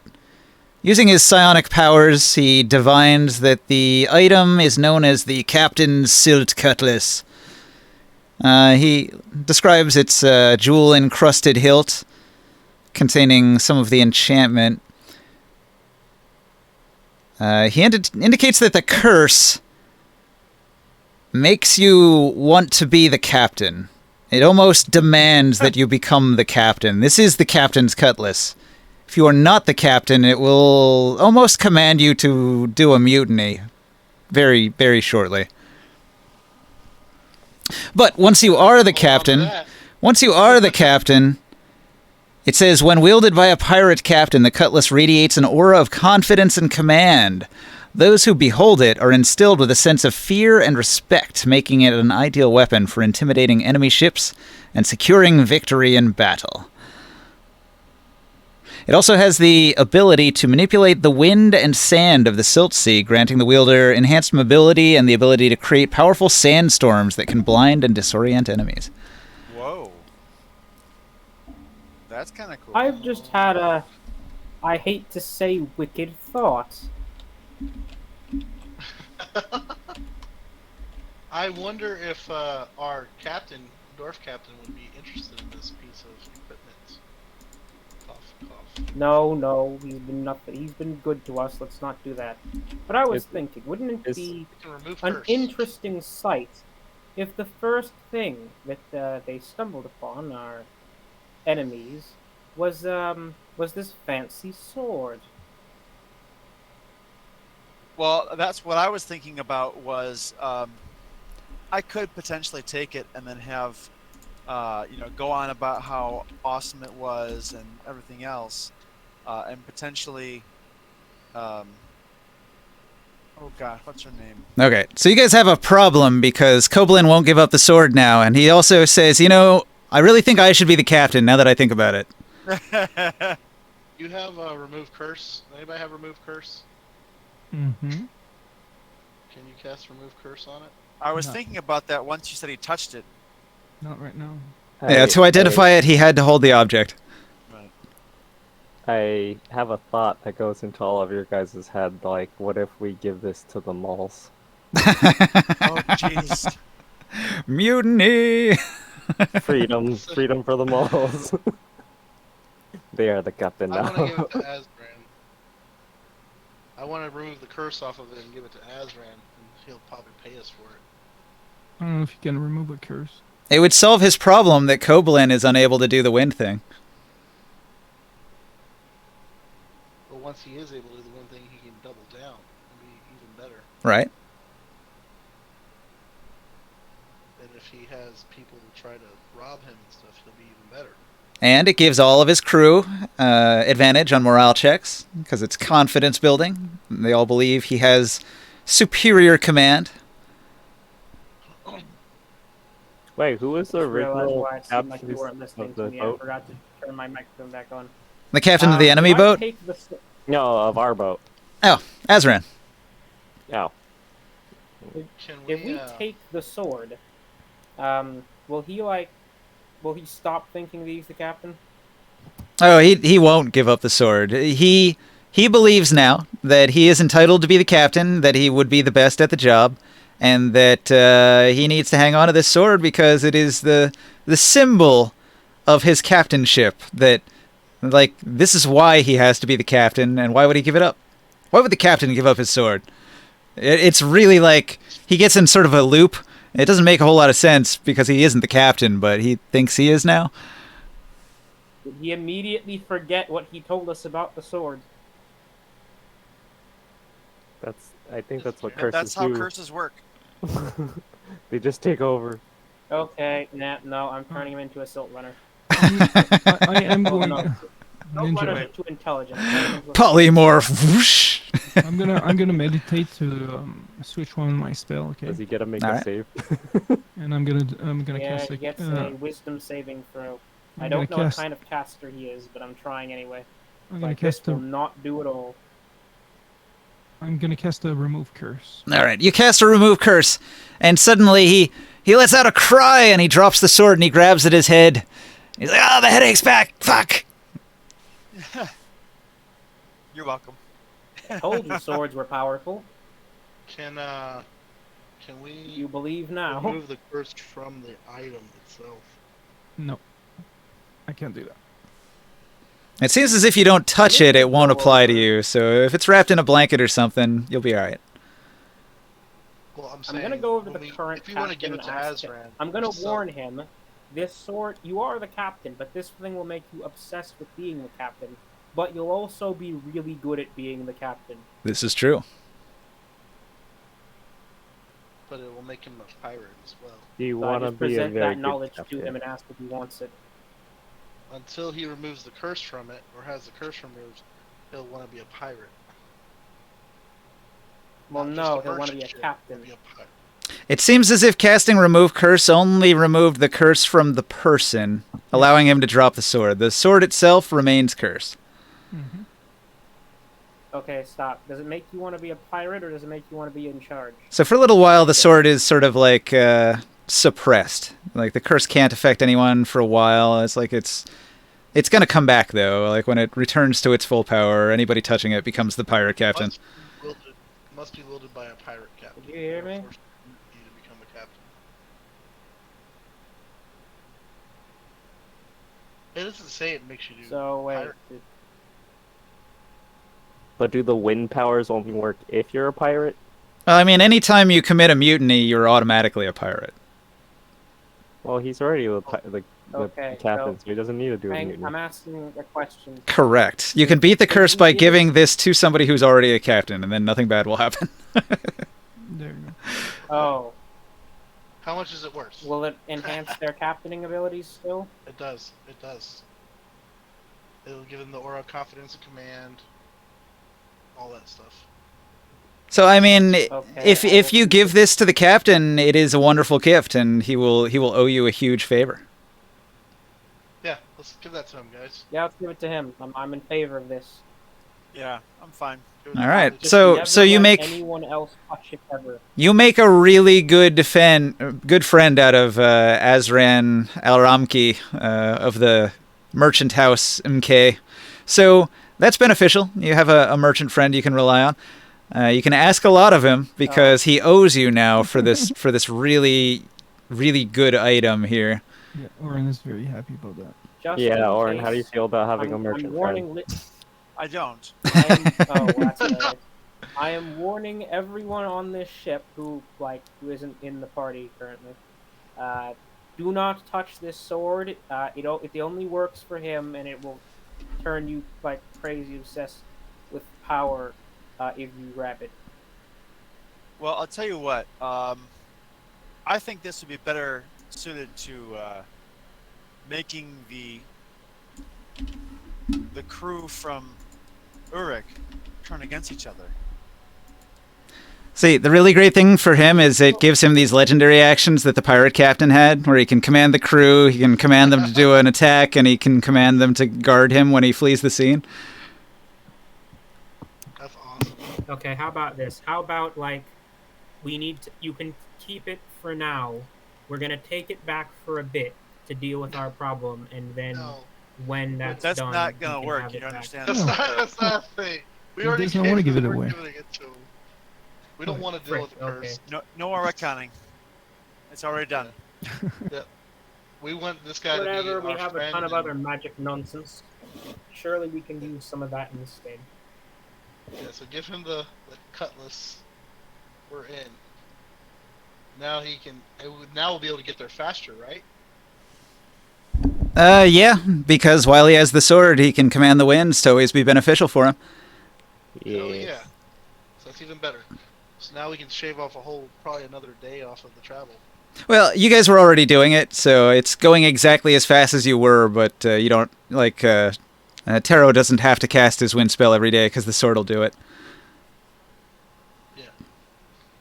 Makes it easier on everybody. Or if the wind is, like, really bad, you could combine your efforts to decrease the storm twice. Hmm. Cool. I Um, remember now. I sent you a thing, Ninja. Oh, yeah? Like a DM? Yeah, I see it. Okay, can we give the navigational stuff to? Oh, we left it on the other boat, right? For those guys. Hey, did we steal a weapon from the Urkites? Or something? We stole the banner. The but banner we is didn't hidden on give the it giant island. Okay, but there's nothing else? Yeah, but we didn't take it with us. No, there's nothing else that we stole? that's a pretty good cutlass, too. Oh no, he took something from the defiler. He took like the spell, the focus from the defiler, didn't he? Seems like the Captain's Cutlass from Forgotten Realms Yeah. has a similar weather control power. But I think it's better. Like, Yeah. this one's, it's not a +3 weapon. Ninja, did you ever give Orin the card for the defiler, the Urkite defiler's spell focus?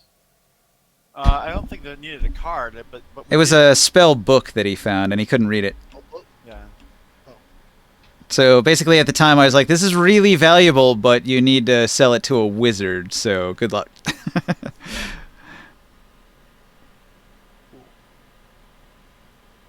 But Now- also, now you is can it spell- only? Is it only? Would I understand that it's only valuable to a defiler wizard? Because in that case, I'm about to burn this thing. Well, you can't even read. Like, have you tried to look through it and see what's in it? I mean, sure, I would have. Okay, that's a done that. problem, because when you do that, it turns into a mimic and attacks you. Oh, okay. Is All that right. happening now? I'm not going to go into initiative. It's late. We'll just say that you had a real nasty combat. The mimic bit the shit out of you, but you defeated it. And when you defeat it, it turns back into a book. But at this point, you definitely don't want to open it again. Right. Mhm. Okay. So you probably took a bunch of damage, but you can heal it during the night's rest, so that's When fine. you mention the book and stuff like that, I'll mention my travel that I'm going to, when I go to Nibene, that he might be interested in it. This is like the Necronomicon from the Evil Dead movie. Dead, Yeah, right. where he like I don't bites his know if I hand and wanted to flaps have around. it. I don't know if I want your friend to have it. If it's going to be that evil, Oh yeah, it's a real evil book. Sorcerer King, so. we should dispose of this. Well, he's a sorcerer king, so he can give us the top money for it. So a book like this, there's a trick to it. If you can say the magic words before you try to open it, it's just a book. You don't know the magic words though, so good luck. Right. Yeah, but Nibene might be able to figure it out.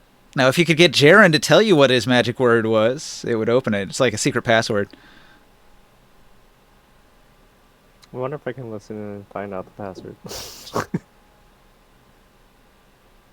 Doubt that will come up in a conversation. I'll try to read the book's mind, find out the magic word. It doesn't actually have a mind. It's just a book until you try to open it. Then it turns into a mimic, which is a mindless thing. It's a ward. It's a ward. Like an enchantment. Yeah, it's Hmm. not Ascension. Ascension. Well, Cool. Okay, we're done, well, I Ninja? don't have a solution. So you pick Who's half of taking the the card? cards? Because let's take these cards off Yeah, the we got board stuff before we left on save it. Yeah, we got stuff left on here. Did we split every? Did you already take everything else? I took like some stuff off, like the gold and all that, and then the weapon, but the rest you guys, Well, split we the already board. separated it by. We already divided it up, right? So I don't. No, need no, no. but I Actually- mean, like, Coins, not the items. no, Actually, but we can like, keep this card on the board because the captain's using Yeah, it, so I'll just leave that there. because it's like Joe, he's taking the spice and all that, but I didn't remove that off the card. No, no, no. What I is told you put the this card spice. from? I told you put the spice in your.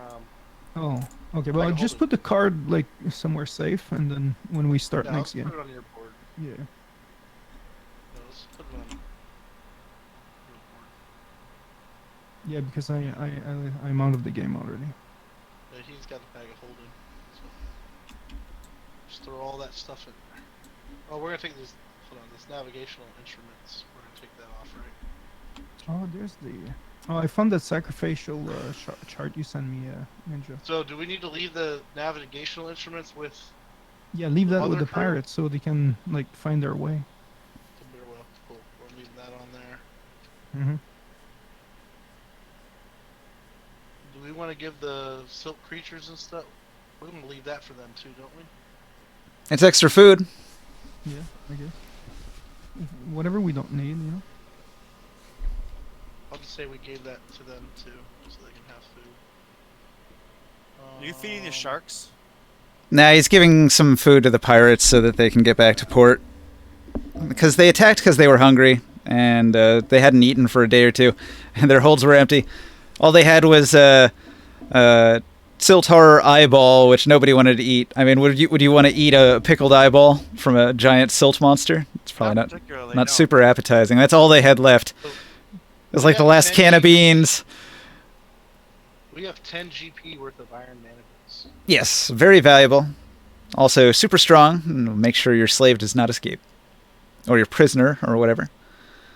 It has a high escape DC compared to any other manacle made of lesser material. Y'all want to drink this barrel of rum?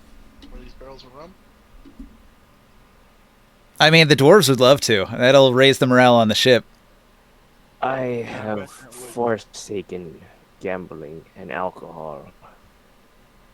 It's not worth a lot of money. It's only 172 SP, so like a golden some change. We'll just give that to the crew, so we don't have to give them anything else. Koblin Two- is quite happy. More alcohol to drink to cure his headache. So this leather wall map of the local Silt Sea and the Road of Fire. So this leather wall map, can we give that to Copeland? Well, no, you said that that was staying for the. No, That's no, no. thing We for gave the- the navigation tools to. There's two different things, right? So there's a wall hanging, which is like a work of art, which is the nice map of the surrounding area. And then there's the navigational charts that they have. So two different items. So the nice map that's like fully defined and stuff that they've actually plotted stuff out, and then the navigational charts are different. You need the charts to get around, but this is just an art object that happens to also be a map of the area. So I feel like that's good for our navigator Copeland to have. It's It- worth a GP. It looks specifically like the map that I linked the other day. It's Is anybody? I'm asking. Is anybody opposed to giving this to Copeland? let's see, I'll repost it. Nobody. Okay. No, you're okay. Cool. So the map went to Copeland. Oh, well.